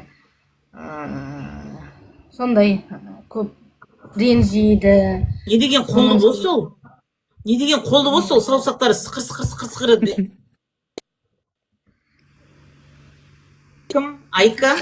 Не деген қолы болса қатындар ол? Ой, не деген қолы болса еркек ол? SMS жазғанға дейін қолы болса болатын. Жандарына жаққан сөздеріңіз дейді. Рахмет. Сол не қыздар мені тиктокта көп сөйлеседі. Айка үйде не істейді ол? Жұмыс бірден кестей ма? Бар ма? Еркектің орны бар ма үйде? Орны? Орны бар оған. Мен жұмыс жасайды. Қайықта ол орны? Сенің қасында ма? Спальныйда ма? Диванда ма? Қайықта оның орны? Мен қасында болғанмен көңілі басқа жақта. Сосын көп ренжиді, мен оған көп ренжимін. Мен бірге жасайды екенсің. Не үшін ол кісіге мені жамандап, мен неге керек сол деймін да. Мен жамандап, сен жақсы көрем, сен сүйем, сен өйтем, сен бүйтем деп жазады. Еще ақша да жібереді ол кісіге Каспийден. Мен Каспийден. Еше олар бет жазады ғой. Тірі қатындарын. Байым өліп қалған, мен деген бойдақпын деп жазады ғой. До такой степени. Не любит вас. Фантазия кетіп қалған ғой еркектерде ше. Бір қолы ташағында, бір қолы телефонда жіберіп атады ғой. Ох, бейтіп атады, қолы бір қолымен ташағын бейтіп атады. Ой, жіберіп атады құлақтан теуіп ше. Сол отырыңдар, екі қол босатып қойып отырыңдар сол. Қанша бала бар, Айка? Менде пока бала жоқ, 10 жыл болды, бала болмады. Ақтаудың Айгүл деген несіменен сөйлеседі, тиктокта Айкош деген. Бүйтіп айтпаңыз, айтып. Маған керек емес сонда реклама, қыздар. Шығар жерем, маған керек емес. Анау бір бәле деп менің эфирім пайдаланып, сразу шығар жерем. Бұндай жертва қатындарды сразу шығар жереміз, қыздар. Анау Ақтау, Мақтау, Бақтау деймін. Қасыңда отыр ғой күйеуіңді. Зорла шеш, құрытпай. Қолың бос па, зорлай берсе. Басқа не үшін кетіңдер ол еркекке? Қатырасыңдар, тем более бала жоқ болса. По полный қолдан ол еркекті. Айтыңыз, Гүләлем. Қалайсыз, саламатсыз ба? Жақсы, өзіңіз қалайсыз? Үнемі тыңдап тұрамын сізді. Менде вопростың бәрін жауабын да білесің, бірақ қойып бір айызымды қандырып бір жауап алғым келіп тұр да сізден. В общем, күйеу вообще қазір керек жоқ па деп қалдым да. Сіз қолдан фокустың барлығын өзіңе аудар дейсіз. Мен мысалы үшін ата-енемен тұрамын да. Фокустың бәрін өзіңе аудар, күшті болып кетейін десең, ата-ене сені басқарып тұр да. Былайша келген кезде ата-ене де сенің күйеуің сияқты ғой біздің қазақтың нелерінде, менталитетінде. Ол сіздің менталитетіңізде. Сізде күйеуіңізде бәрі жақсы болатын болса, ол ата-енені өзі қатырады ғой. Сіздер күйеуімен емес қой, сіздер өздеріңіз шығасыздар ғой ата-енеге ше. Сіздер ата-енеге... Күйеу шықпаса үшін, күйеу не желайды? Вот сол, мужам демейсіздер ме? У вас проблемы с мужем, а не с ата-ене. Менің күйеуім меня не любит. Откровенно айтайыншы. Неге не любит? Түрің қандай сұлу? Ана фотоңнан көріп мен сұлынып отырмын түріңе ше. Вот осы түрді ол ұнатпайды, прикиньте. Сол үшін ол... Өзің жақсы көресің ба? Мен өзімді жақсы көріп отырмын. Бұлшиған түрімді жақсы көріп отырмын, қыздар. Сіздер бұлшиған түр деп жазасыздар ғой. Блин, жақсы көріп отырмын түрімді, ерінімді, көзімді, мынау денемді, да, сендерге ұнамай тұрса да өзіме ұнап тұр да. Мне не важно, меня любит, не любит. Мен сондай жасқа жеттім. Не важно, просто маған... Вариант жоқ басқа. Ты меня любишь или не любишь? Вариант жоқ. Менде бірақ вариант, мен только өзім жақсы көру керекпін. Бірақ рет өмір сүремін. Мен уже өмірімнің жартысына дейін елге қызмет етіп, енеге қызмет етіп, байдың көтенін жалап, бәрін жасап болған менде жоқ вариант. Бірақ вариант бар. Мен бәрін жасап көрдім, өтпеді. Менде бір вариант, мен өзімді жақсы көруім керек болды. И жақсы көрем. Инстаграмда түрді көрсең, ужас, но сонда да жақсы көрем. Потому что менің ішімдегі ақпарат құнды. Менің миымдағы білім құнды. Себебі мен өзіме құйғам. Мен күйеуге, көтеніне, ташағына, анаусына, мынаусына құйған жоқпын. Мен білімді бірінші өзіме құйдым. Сол үшін мен құндымын, қызым. Сіз де құнды болыңызшы, сіз де бірдеңке істейсіз ба, сол құнды болсыншы. Педикюр істейсің ба? Мен педикюр жасап жатырмын. Ана кісінің қуаныш қой ол, біреуге педикюр жасап жатсың ба, қуаныш. Мына біреудің қасын жуласың ба, мынандай адырайып, орман тоғай болып кеткен, әдемі қылып істейсің ба, соның өзі қуаныш. Сен жасап жатқан нәрсең саған қуаныш сыйлау керек. Сіздер де өздеріңіздің сүйген істеріңіз болмағаннан кейін не істейсіздер? Ене деген бүйтті ғой, шеше деген шүйті ғой, бай деген шүйті ғой, теріп отырасыздар сөздің бәрін. Қайтадан айтам, мынандай көк кітаптар бар, мынандай ескіріп кеткен. Мына 2021 жылғы деп тұр, мына жерде. Қаяқта құдай, мына 2021 жылғы жаза берген ғой, мына қараңыздар. Мужчина, люди приходят, мына бәрі ойыма келген нәрселер жаза берген.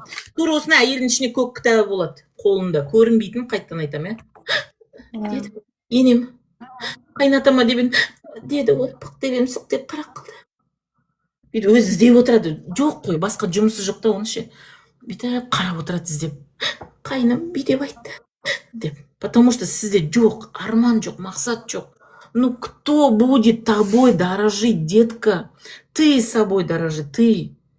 Да блин, у меня внутри столько информации, мен еще әлі қаншама жеткізуім керек. Бай, ене қоя тұршы, оны қоя тұршы. Кеш батады, қазір көреміз не істейтін байды. Мысалға сол сияқты ғой. Ене деген вообще не угроза. Сендер байларың угроза сендерге. Иә, сол угроза. Сөзін сөйлемесе. Жасың нешеде, красотка? 28. Құдай не үшін берді саған, ана көзді, қасты, әдемі кожаны не үшін берді саған? Қолдану үшін берді ғой. Давай, қолдану, қасыңа дейін сөйлеу керек қой, күйеуіңді көрген кезде ше. Көз жайнап ше, қасқа дейін деп ше, именно күйеуге басқаға істеме оны құрсын. Понимаешь? Күйеу келгенде біздің барлық жағымыз сөйлеу керек қой. Түріміз субтитр болу керек қой. Күйеуді хочу болсаң, мына жеріне хочу деген жазу жүріп ату керек қой, чекеңді ше былай. Понимаешь? Ше, зачем ломаться? Ше, зачем ломаться? Надо быть естественным, если ты любишь, дейді. Я не поняла, вы это кому пишете? Сразу айтам, ешкімнің артық сөзін көтере алмаймын. Вообще нем жоқ, қыздар. 918 адам қарап отыр, я? Мың деген числоны көрем ба, көрмеймін ба? 1К деген қашан көрем мен? Давайте поделиться етіп тастаңыздаршы. 1900 адам отыр, 44 адам поделиться еткен. Давайте поделиться етіп тастайық. Көргім келеді 1000 адам, 2000, 3000 адам көргім келеді. Жетеді, Аллаға шүкір, әуелі Алла. Бүгін ютубқа шығама дейді. Егер загрузится, шығарып берем, қыздар. Если загрузится. Бір-екі видеом тұр, загрузится етілмей тұр. Бірақ ютубқа салады екен деп отпаңыздар. Бәрі қыздар айтады, ютубта көрген нәрсе, эфирдағыда эффект бермейді деп. 957 адам, рахмет. Давайте көтеріңдер, поделиться етіңдер, адамдар келсін. Көрейінші 1000 адам.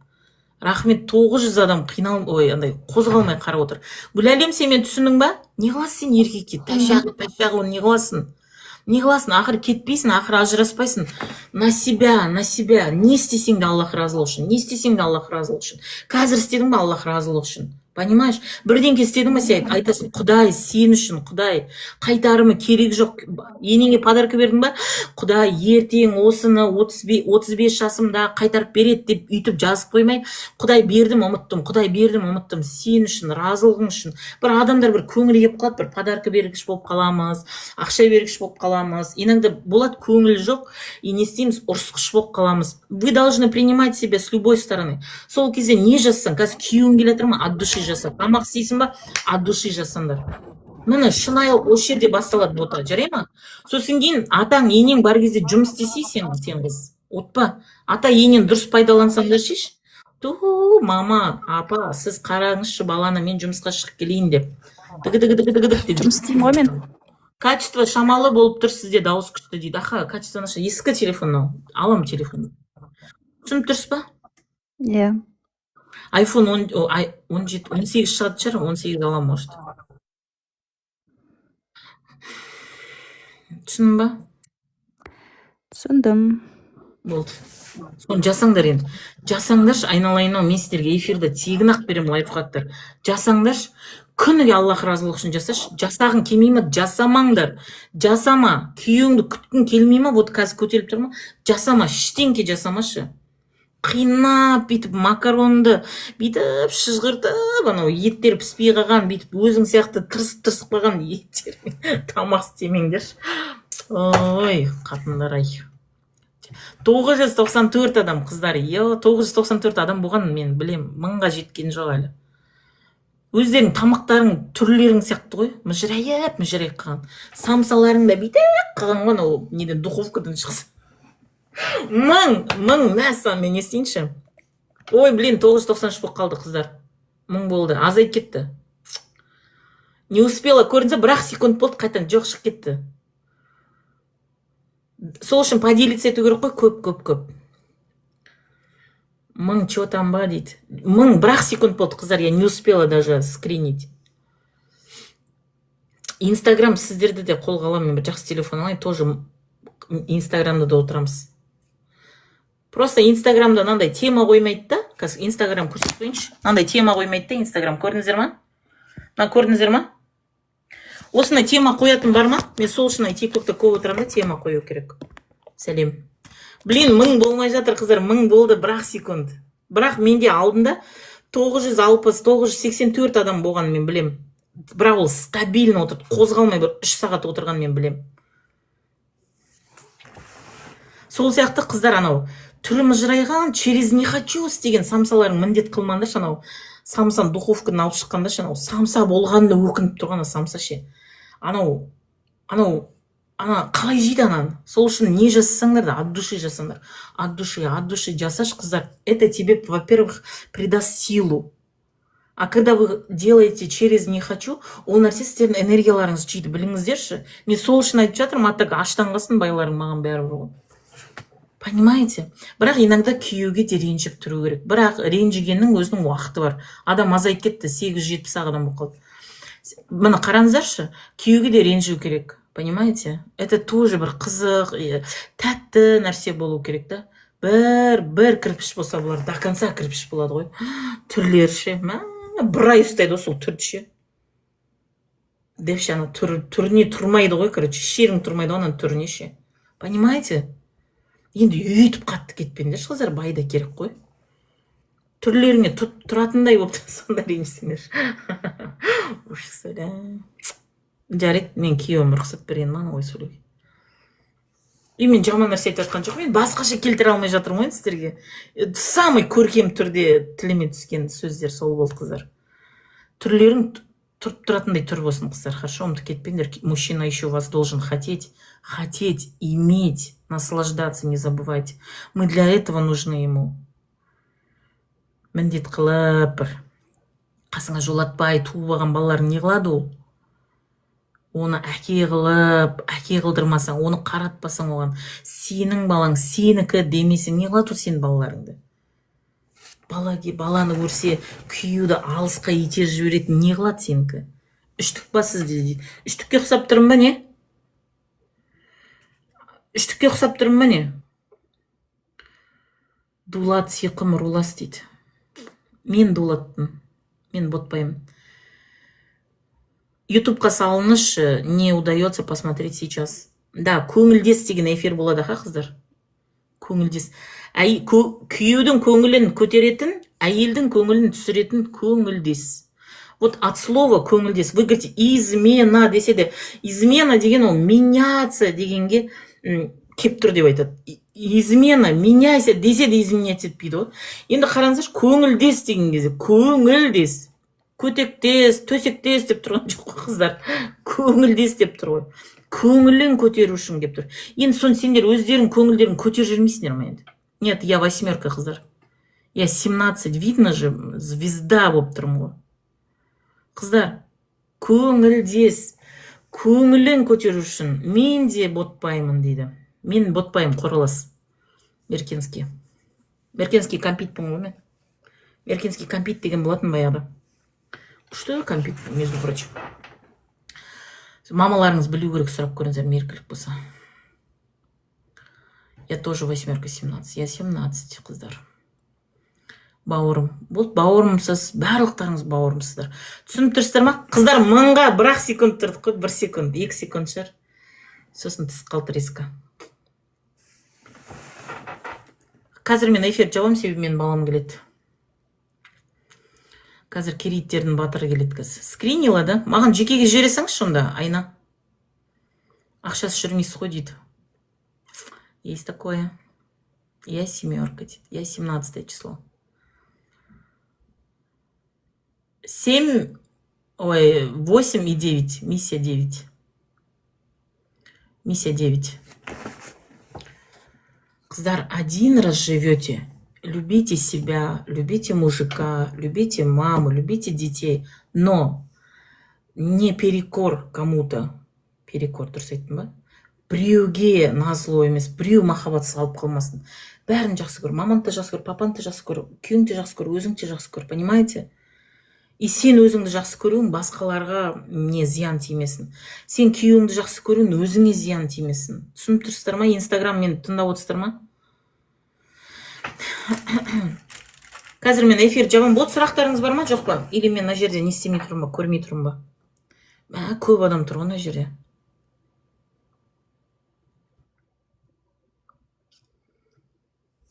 Көрмеппін ғой. Лайк басып отырайықшы, лайк. А если он оскорбляет, унижает, дед, вы не должны этого терпеть. Вы не должны. Вы, значит, промолчали. Мамсиктар өзгере ма дейді. Мамсиктарға әсер ету үшін өте ұзақ уақыт керек, қыздар. Вообще негізі адам өзгеруге де кішкене уақыт керек қой. Ең бірінші решение керек. Ну, что ты в нем видишь такого безопасного? Мамсиктерге көп жауапкершілік ілу керек. Сен білесің, сен не қыласың. Я дұрыс, сен мамаң. Я дұрыс, жан. Енді мамаң да ойлау керек, я. Вот так через маму өсіру керек. Бізге осыны айтатын адам болмады. Я дұрыс, мама. Ну, мама это мама, да, конечно. Ну, ты тоже мужчина, да, жан. Қайтан айтам, күйеумен сөйлесіп отқанда, бір қолымыз ана жақта болсын, төмен жағында болсын. Сипалап отырып, көрсетіп отырамыз. Бетіне бетіп тұрмай. Өздерің әйелдіктеріңді қолдансаңдар. Күміс айтыңыз. Алыстан учить етеді ол біздің училкаларшы, мамсиктарға. Өзінің мамасы аздайды, оны учить етіп атқаншы. Сен тұрып ап неқтан. Сен әйелсің ғой, қасына кел. Құлағының түбіне бетіп отырып ал да. Жай, самым приятным голоском и бір қолымен прям вот так, прям. Бітіп, жұмыртқасын ұстап отыр. Да, жан, да. Как ты думаешь, сол көз айланып кете береді. Жасамайды ғой бізде еркек. Бұл қатындар жасамайды. Қолдар тимейді өйткені. Бұларға бір айтқанда ол еркек бола қалу керек. Бір айтқанда ол квартира ала қалу керек. Бір айтқанда Геленваген алу керек, Мынадай уақыт жоқ қатындар ше. Еркек өзі тілі бар ғой, өзі табатын жолын, тілін табатын жолдар бар ғой. Бұлар сухой ұрады ғой, сухой. Ана қолдарыңда қатты ша, сен жұмыртқаларын ұстайтын. Қолдарыңда мындай шеге шығып кеткен шығар, қолдарың дейтін шығар, ойбай, фуф. Мынау қол мягкий болу керек қой. Он должен чувствовать. Мына қол, сендер мен сексолог қыласындар осы бір күн ше. Мынандай қолдың ыстығын сезу керек қой. Ана еркек болғанына қуану керек қой, ана қолдардан кейін. Мен ата енем көріп мына жерде. Не айтып жатыр, мынау татақ айтып жатыр, онда келін. Не бәле келінге түстік деп ше. Маған күйеуім айт деген жарайды. Енді бүйтіп татақ-патақ деп айт деген жоқ күйеуім. Енді сендерге айтпасам болмай жатыр ғой, қыздар. Мына қол деген мягкий болу керек қой, күйеудің бір жерін ұстап. Жалғастырып атсаң дальше. Күйеудің бір жерін ұстаған кезде не у всех руки мягкие. Көрдіңіз, не у всех руки мягкие. Еркектер өліп, бойларын жазып жатыр байқұстар. Сосын бүйтіп, да, Жан, как ты думаешь? Конечно, мама одна, мама тебя родила, дейсің. Ана ұстап отыр. Өзінің құлағын түбіне отырасың. Алыстан отпаңдар, естімей қалады ғой сендерді. Қасына келіп жатасың былайша. И бір қолдармен, да, Жан, как ты думаешь? И это нужно делать регулярно, қыздар. Бір-ақ рет емес, 365 дней, один раз в год емес. Каждый день. Ты же сможешь, я знаю, деген сөз айту керек. Он мамасы, ты не сможешь, ты упадешь. Если ты упадешь, мое сердце разорвется деп үйреткен ғой енді. А сен басқа нәрсе сен оны еркек қыл. Мәз болып отырған шығар еркектер тыңдап дейді. Кто знает. После измены мен қалдым, бірақ ештеңе бұрынғыдай болмайды екен. Конечно, если ты же осталась такая. Измена приходит к женщине, қыздар. Измена приходит к женщине, не к мужчине. Измена приходит только для женщины. А для мужчины ол кайф. Сендер ойлайсыздар ғой изменадан кейін. Неге мен жасады деп қалды деп. Бля, сука, тағы барам ба деп отырады олар. Сендер сол бір жегіз жібердің қазір. Қаяқтан ұмытып қалдық. Уже момент уже. Стеклянный болып қалады олар, изменаға барып келді олар. Сен көрсетпегеннің бәрін көрсетіп келді ғой ол аяқташы. Көрсетпейсің сен өйткені өте хорошая девочкасың ғой сен. Сен болмайды ғой, сен көтенің бүйтіп ашып бермейсің. Депше бүйтіп в меру ғана ашып, берсеңдерші, бүйтіп тұрып берсеңдерші байларыңа. Берсеңдерші. Жоқ, бүйтіп бол осақ деп ше, сендердің ұяттарың сол жерге дейін ашқызады. Ужас. Ұяттарың сол жерге дейін ашқызады ма? Бала туғанды білет, басқа білмейсіңдер ма? Ұят өте дейді. Понимаете, қыздар, төсекте мен сізге бір нәрсе айтам, ұят деп жатқан адамдар, ерлі зайыптылардың төсегінде ешқандай ұят болмау керек. Ұят болмау керек. Ерлі зайыптылар төсекке жатты ма? Болмау керек ұят. Понимаете? Вот ұятты сендер кейін төсектен шыққан кезде көрсетіңдер оған. Күйеуге қарсы шаппай, бетіне шаппай, сідіктерің шашылып бейтіп, отырмай. Сол кезде ұяттарың қайда қалды сендер күйеуге қарсы шығып атқанда? Неге сендер сол кезде ұяттарыңды, әке-шешелерің сенден тәрбиелегендер неге білмейсіңдер? Төсекке келгенде ұят, өмірге келгенде неге алмайсыңдар? СССР-дің темасымен өскен еркектер мен әйелдер жаңа ера басталып жатыр Сымбат ханыммен дейді. Рахмет. Солай болсын. Понимаете? Қарсы шықпайым дейді. Қойшы, қарсы шықпайым. Қарсы шықпасында сендерге любовница келе ма? Сол қарсы шыққаннан кейін любовница келеді сендерге. Қарсы шықпаңдар. Айтыңдар. Донесите, приносите, преподнесите. Сен былай жасама деп, ешқашан біз күйеуімізге айта алмаймыз. Күйеу төсекте ұят жоқ қой дейді. Қай странадан қарап отырсыз? Мен о флагты танымадым, Айка. Рахмет сізге. Айтыңыз. Ерлі зайыптыларға айтыңыз. Ерлі зайыптылардың төсегіне келген кезде, күйеуім после измены вообще өзгеріп кетті. Сіздер ойлайсыздар ғой, изменадан кейін ол, бля, шешем қайттан барсам екен, бля, қалай барсам екен деп отырады олар. Сендер отырсыңдар ғой, бір қазір мен баланы көрсетіп, әшейінде жолатпайтын балаларды тыққыш болып, намыстарың, оға дейін, изменаға дейін не істеп жүрдіңдер, айғарап жүрдіңдер ма? Изменаға дейін. Изменадан кейін оянасыңдар ғой, сендер бұның баласы бар, балаңды ойламайсың ма сен? Балаңды ойламай... Изменаға дейін неге баланы ойлатқыздырмадыңдар соған? Қыздар, жігіттер? Измена жақсы нәрсе емес. Вообще измена болған жерде бітеді. Бүткіл ол отбасы бітті, полный бітті. Ол жерде или отношения жаңадан басталу керек, или сен жаңа басқа болу керексің, болды. Сен тура сол баз қалпында көк беттігіңмен тура сол жерден бастап сенмен жалғастырасыңдар ғой. Түсініп ма?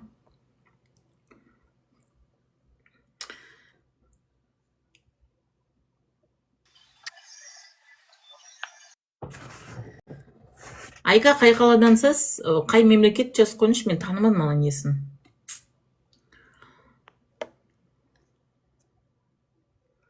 Сіздер өздеріңізді сыртынан қарап көріңіздер, қыздар. Конечно, это измена, это не выпрошенная, это неожиданная боль, ғой, и она очень сильная. Она вот вам нельзя с этим оставаться. Но до измены тоже есть К этому дорога была у вас. И после измены тоже да изменамен қалып, оны макарон бетіне укроп сепкендей қайта-қайта есіне салып, туалеттен шығып келе жатса қайтадан есіне салып, кешке қарай жатайын десең қайтадан есіне салып, онда иттік жасамаңыздар.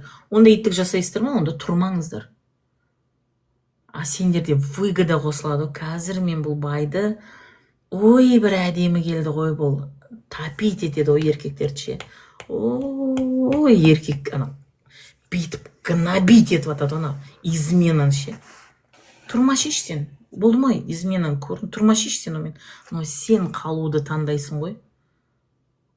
Сен қалуды таңдайсың, значит, он выиграл. Он выиграл. Ты дала ему повод опять так же, понимаете? Ты будь другой. Ты будь другой. Қазір бір үйде бөтен адамдар сияқты тұрамыз. Ол бөлек жатады, кет деп қоласам кетпейді. Қойыңыз осы кет деп. Еркекті қолғыш қатындар да, осы сендерді көрдім мен ше, еркек қолғыш қатындар. Кет деп айтам деп. Как справиться с обидой? Обязательно терапияға барыңыз, психологқа барыңыз, олсы болмайды. Закроешь глаза, сүф дейім кетіп қалады дейтін болсақ күшті ғой, бәріміз сүф-сүфпен кетіре салмайық па? Обиду к папе, обиду к маме, бәріміз сүф-сүфпен кетіре салмайық па? Өйтіп кетпейді ғой. Оно где-то сидит глубоко. И вы даже через обиду даже вы сейчас живете с мужем. Через обиду на маму, через обиду на папу. Вы сейчас коммуницируете с мужем через обиду. Нет. Түсініп тұрсыздар ма? Обиданы жіберуге болады оны. Но ең бірінші обиданы жібермес бірінші біліңіздер. Зачем вам отпускать эту боль? Зачем она вам была нужна? Пока у вас есть там какая-то цель, что обида же тоже служит же, вы знаете, обида вам служит, конкретно она вам служит. Екінші некеге барса, және одан қайтадан қайтып келген адам, бірақ развод алып кетсем де қайтадан басты қатырып жүр дейді. Значит, дорога открыта. Ты не разжигала мосты прошлого. Ты оставила для него дорогу. И поэтому он приходит назад. Он знает, что ты его ждешь. И ты знаешь, что ты его ждешь. И не надо мне врать, прийти к психологу и такая умненькая был. Если когда нету дороги, люди не приходят к вам. Изменаның түп тамыры қайдан келеді? Изменаның түп тамыры сексуальная зависимость деген бар еркектерде, олар бірінші күннен жүргіш. Бірінші күннен сенің мамаңды, ақпеңді, подружкаңды, көкең, тәтең, көрші дым қалдырмайды ғой, бәрін ұрып келатыр ғой. Тік қолына не көрді, не кімді көрді. Вот это сексуальная зависимость. Подряд істеп келатыр ғой, бәрінше бүйтіп. Оны әйел көреді да бүйтіп отырады. Депше. Если ондай болса, вот проблема у вас. Еще екінші бір мәселе бар. Я говорю, бесхозные мужчины гуляют, бесхозные. Нету, іздеуі, сұрауы жоқ еркектер. Әйел вообще іздемейді. Әйелге бала болса, полный холодильник болса, жетеді болды. Келе ма, кете ма, бәрібір оларға.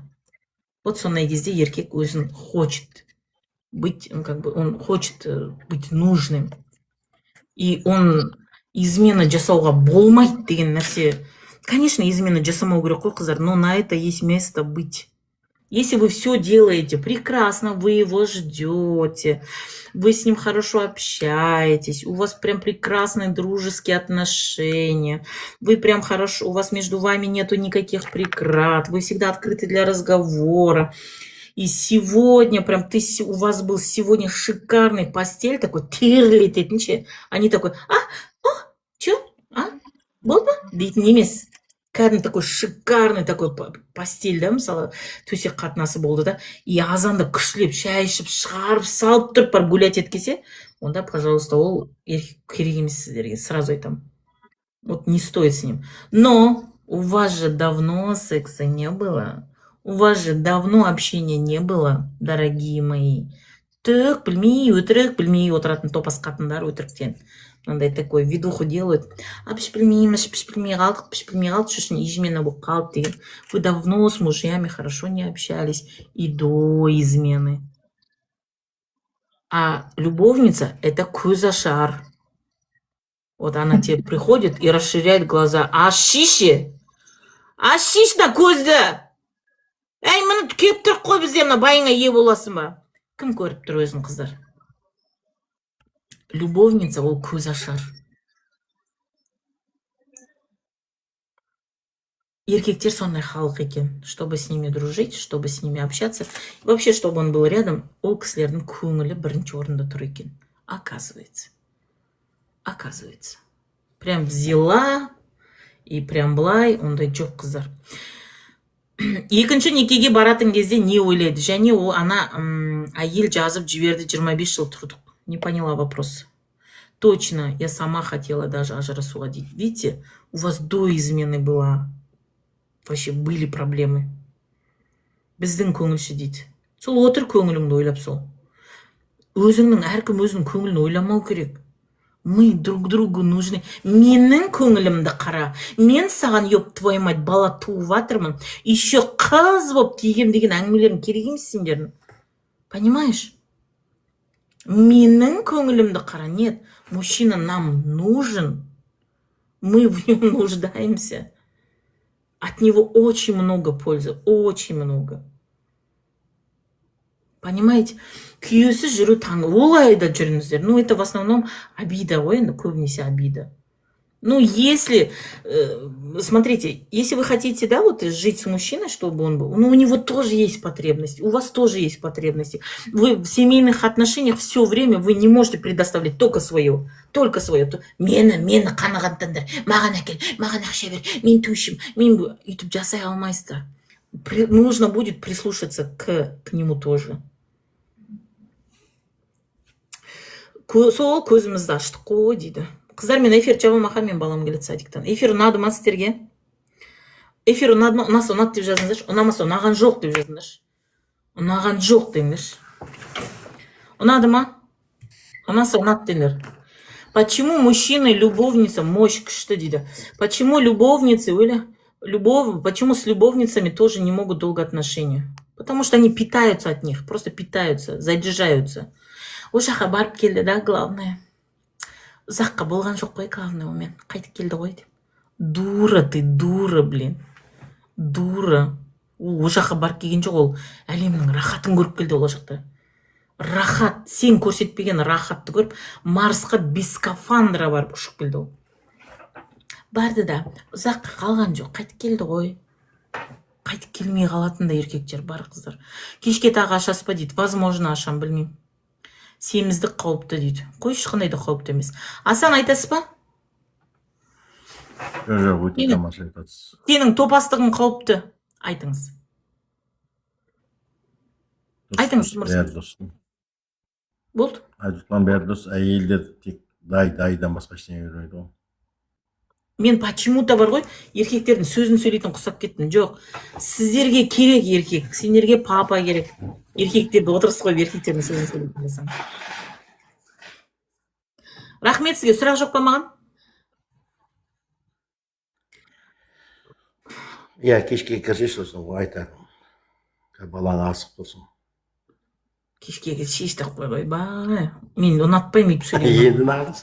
Үйтіп сөйлемеңіз маған. Сіз мен күйеуім емес қой үйтіп сөйлейтін. Иә.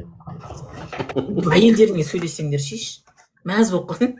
Өлә, бәкең бүгін маған сөйледі ғой деп кішкене әйелдермен де общаться етіп тұрдыңдар, иә. Қайтып келмесе де болады, біраз оған көндік. Холодный был всегда, дейді. Мужчина холодный не от вас, мужчина холодный от своей мамы, от своего детства. Он же тоже родом из детства, понимаешь? У них тоже были родители, у него тоже было детство. Мужчина не всегда холодный. Может, его никто не любил? Эй, блин, сахараны көрсетіп жібермейсіңдер ма? Шөлдетіп тұрып, ше, ана ше, байқұсты ше. Понимаете? Көрсетіп жібермейсіңдер ма? Әлемнің ыстығын көрсетіп жібермейсіңдер ма? Жандырып жібермейсіңдер ма? Жандырып. Сендердің жандырғыштарың да істемейді ғой, қыздар. Жандырғыштарың да ұшып қалған ғой сендердің. При чем здесь мужчина вообще? Айбай, ыстық деген сөздерді естіп көріп педіңдер өмірлерінде? Естіп көрдіңдер ма вообще? Не сөз деген вообще? Айбай, ыстық деген білесіңдер ма? Қаяқтан шығатын ол шай туралы айтып тұрған жоқ мен қазір. ужас. Күйеуіңіз сізге риза шығар. Иә, шаригін айналдырып жібересің ғой. Құр отқызбайсың ғой. Мен вообще сендерге қарап таңғаламын. Мен күйеуімнің жүрген жолына дейін мақтаймын ғой мен. Бірақ какое-то ко мне неуважительное отношение тас-то жоқ оған. Тас-то жоқ, қыздар. Потому что я себя не предаю. Но если я вижу, конечно, если он стоит этого, бірақ мен ол кісіні всегда мақтаймын. Мартелла, Италияда Себастьян деген қала бар, сол жаққа көшіріп жатырық, мына сіз сияқтыларды ше. Арнайы ұшырып жатырық сол жаққа қарай. Түсініп тұрсыздар ма? Бұл нәрсені сырттан көріңіздерші, қыздар. Я знаю, я понимаю, вам больно, да. Но вы же остаетесь жить в этом. Значит, вытаскивайте себя, свою ценность вытаскивайте, потому что у вас даже ценностей не было. Не было, до измены у вас не было ценностей. А эту ценность показывать к вам пришла вот эта вот любовница. Қайтан айтам, любовница – это көз ашар. Где ты в основном в многих местах ты закрываешь вот так глаза. Жоқ. Біздің Қайырбек ондай емес. И изменщица приходит, расшири глаза. Понимаете? Все, давайте эфир жаба, мен балам келеді садиктан. Ойбай, керейттердің батыры келеді кіз. Жақсы, сау болыңыздар. Әрбір адам бақытты болуға лайықты. Сіздерге менің эфирім ұнаған болса, подписаться етіп алыңыздар, қазір болыңыздар. Тез подписаться етіп алыңыздар. Может, мен қазір қайттан кірем. Білмеймін. Қашан шығасыз, білмеймін. Қыздар, ютубқа салу мүмкін осы нені. Аз ғой, бұл тез салынады жер. Мощный бір эфир болған алдында, осының алдында 1-2 күн бұрын 8 сағаттық. Соны кіргізе алмай жатырмын. Блин, ютуб қабылдамай жатыр ше. Қыздар, әрбір адам бақытты болуға лайықты. Күйеу де бақытты болуға лайықты. Сен де бақытты болуға лайықсың. Бірақ сен өзіңнің бақытыңды күйеу арқылы қарап тұрған жоқсың ба, айналайын ау. Күйеу арқылы сен қашан бақытты боласың? Күйеу бізге керек, сен өзің бақытты бол. Бақыт сенің ішінде. Күйеу деген бақыт емес. Күйеу деген бақыт емес ол. Бақыт деген ішінде болады сенің. Сен жоқ нәрсеңді күйеу қақтан саған толтырып береді ол. Подписаться етіп алдыңыздар ма? Болды ма? 918 адам подписаться етіп алдыңыздар ма? Семейный әйелмен жүрген ғой дейді. Отыр сол семейный әйелмен жүрген. Осуждать етіп, ананы. Күйеу болса да не қыласың сен оны? Әдемі болып кетпейсіңдер ме? Әдемі болып кетпейсіңдер ме? Сука, әдемі болып кетпейсіңдер ме? Деп күйеу өкініп қалатын. Сол сұмырай түрлер, сұмырай вообще. Кірпіш түрлер, одан бетер кірпіш. Мыжырайған түрлер, мыжырай одан бетер ше. Сосын күйеу. Бля, что-то қайтан негізі измена жасағанды дұрыс па деп ше, сол подтверждать етіп шоны измена жасаған ше. Мәдемі сұлу болып кетпейсіңдер ма? Ой, сәлеметсіз бе? Сіздің эфиріңізді күтіп жүретін болдым ғой дейді. Мен эфир жабайын деп жатырмын. Бүгін тіркелдім сізге. Тіркеліңдер, қыздар, мен жаман нәрсе айтпаймын сіздерге.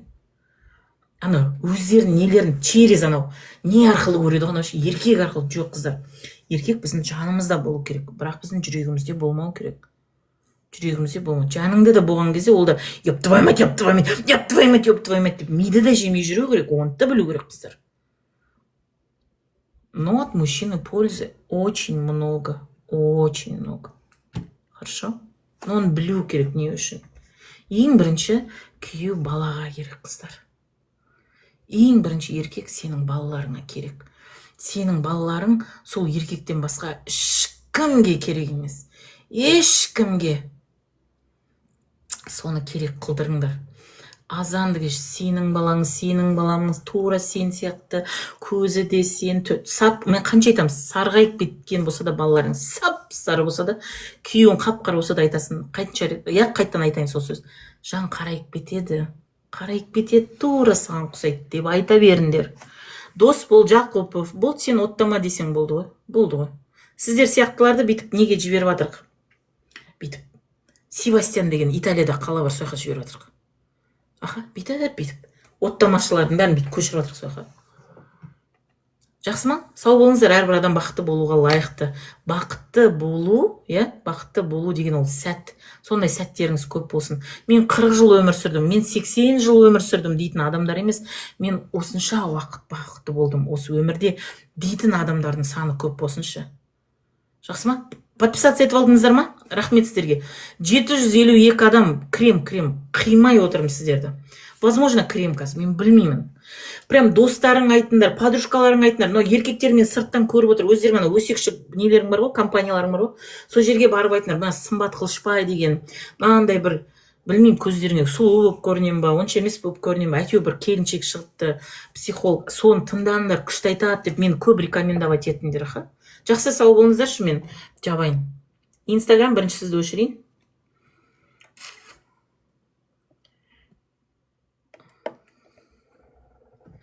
Красотка дейді. Рахмет, қыздар, рахмет. Группаға қосасыз ба? Қосам. Қыздар, кім группаға кіргісі келеді? Кіріңіздер группаға, хорошо? Қазір мен жабам, негізі сіздер дұрыс істемейсіздер. Мен группаға қосылып алсаңыздар, мен қазір группаға көшем осыдан кейін. Потому что группада да менде сұрақтар дайын тұрады ғой. Қыздар бар ғой жақта. Қайттан осы құндылықты группаға апарамыз. Группада қыздар бір ай отырасыз ішіне. Кайф қой қыздар. 7000 теңге бір ай отырасыз, ойыңызға келген сұрақ қойыңыз. Ойыңызға келген деген болмайды. Менде ол фильтровать етем, ол жерде бір аннан қашқан сұрақ керек емес. Достойны қыздар, өсем, өнем, отбасым бұндай болған қаламаймын, басқаша болған қалаймын, бақытты болғым келеді дейтін адамдар ғана қосылсыншы, маған керек емес аннан қашқан. Сұрақтарыңыздан көріп тұрамын мен. Сау болыңыздар, Сабира Кешкенбаева дейді. Рахмет сізге. Сабира Кешкенбаева деген кім? Что-то фамилиясы таныс.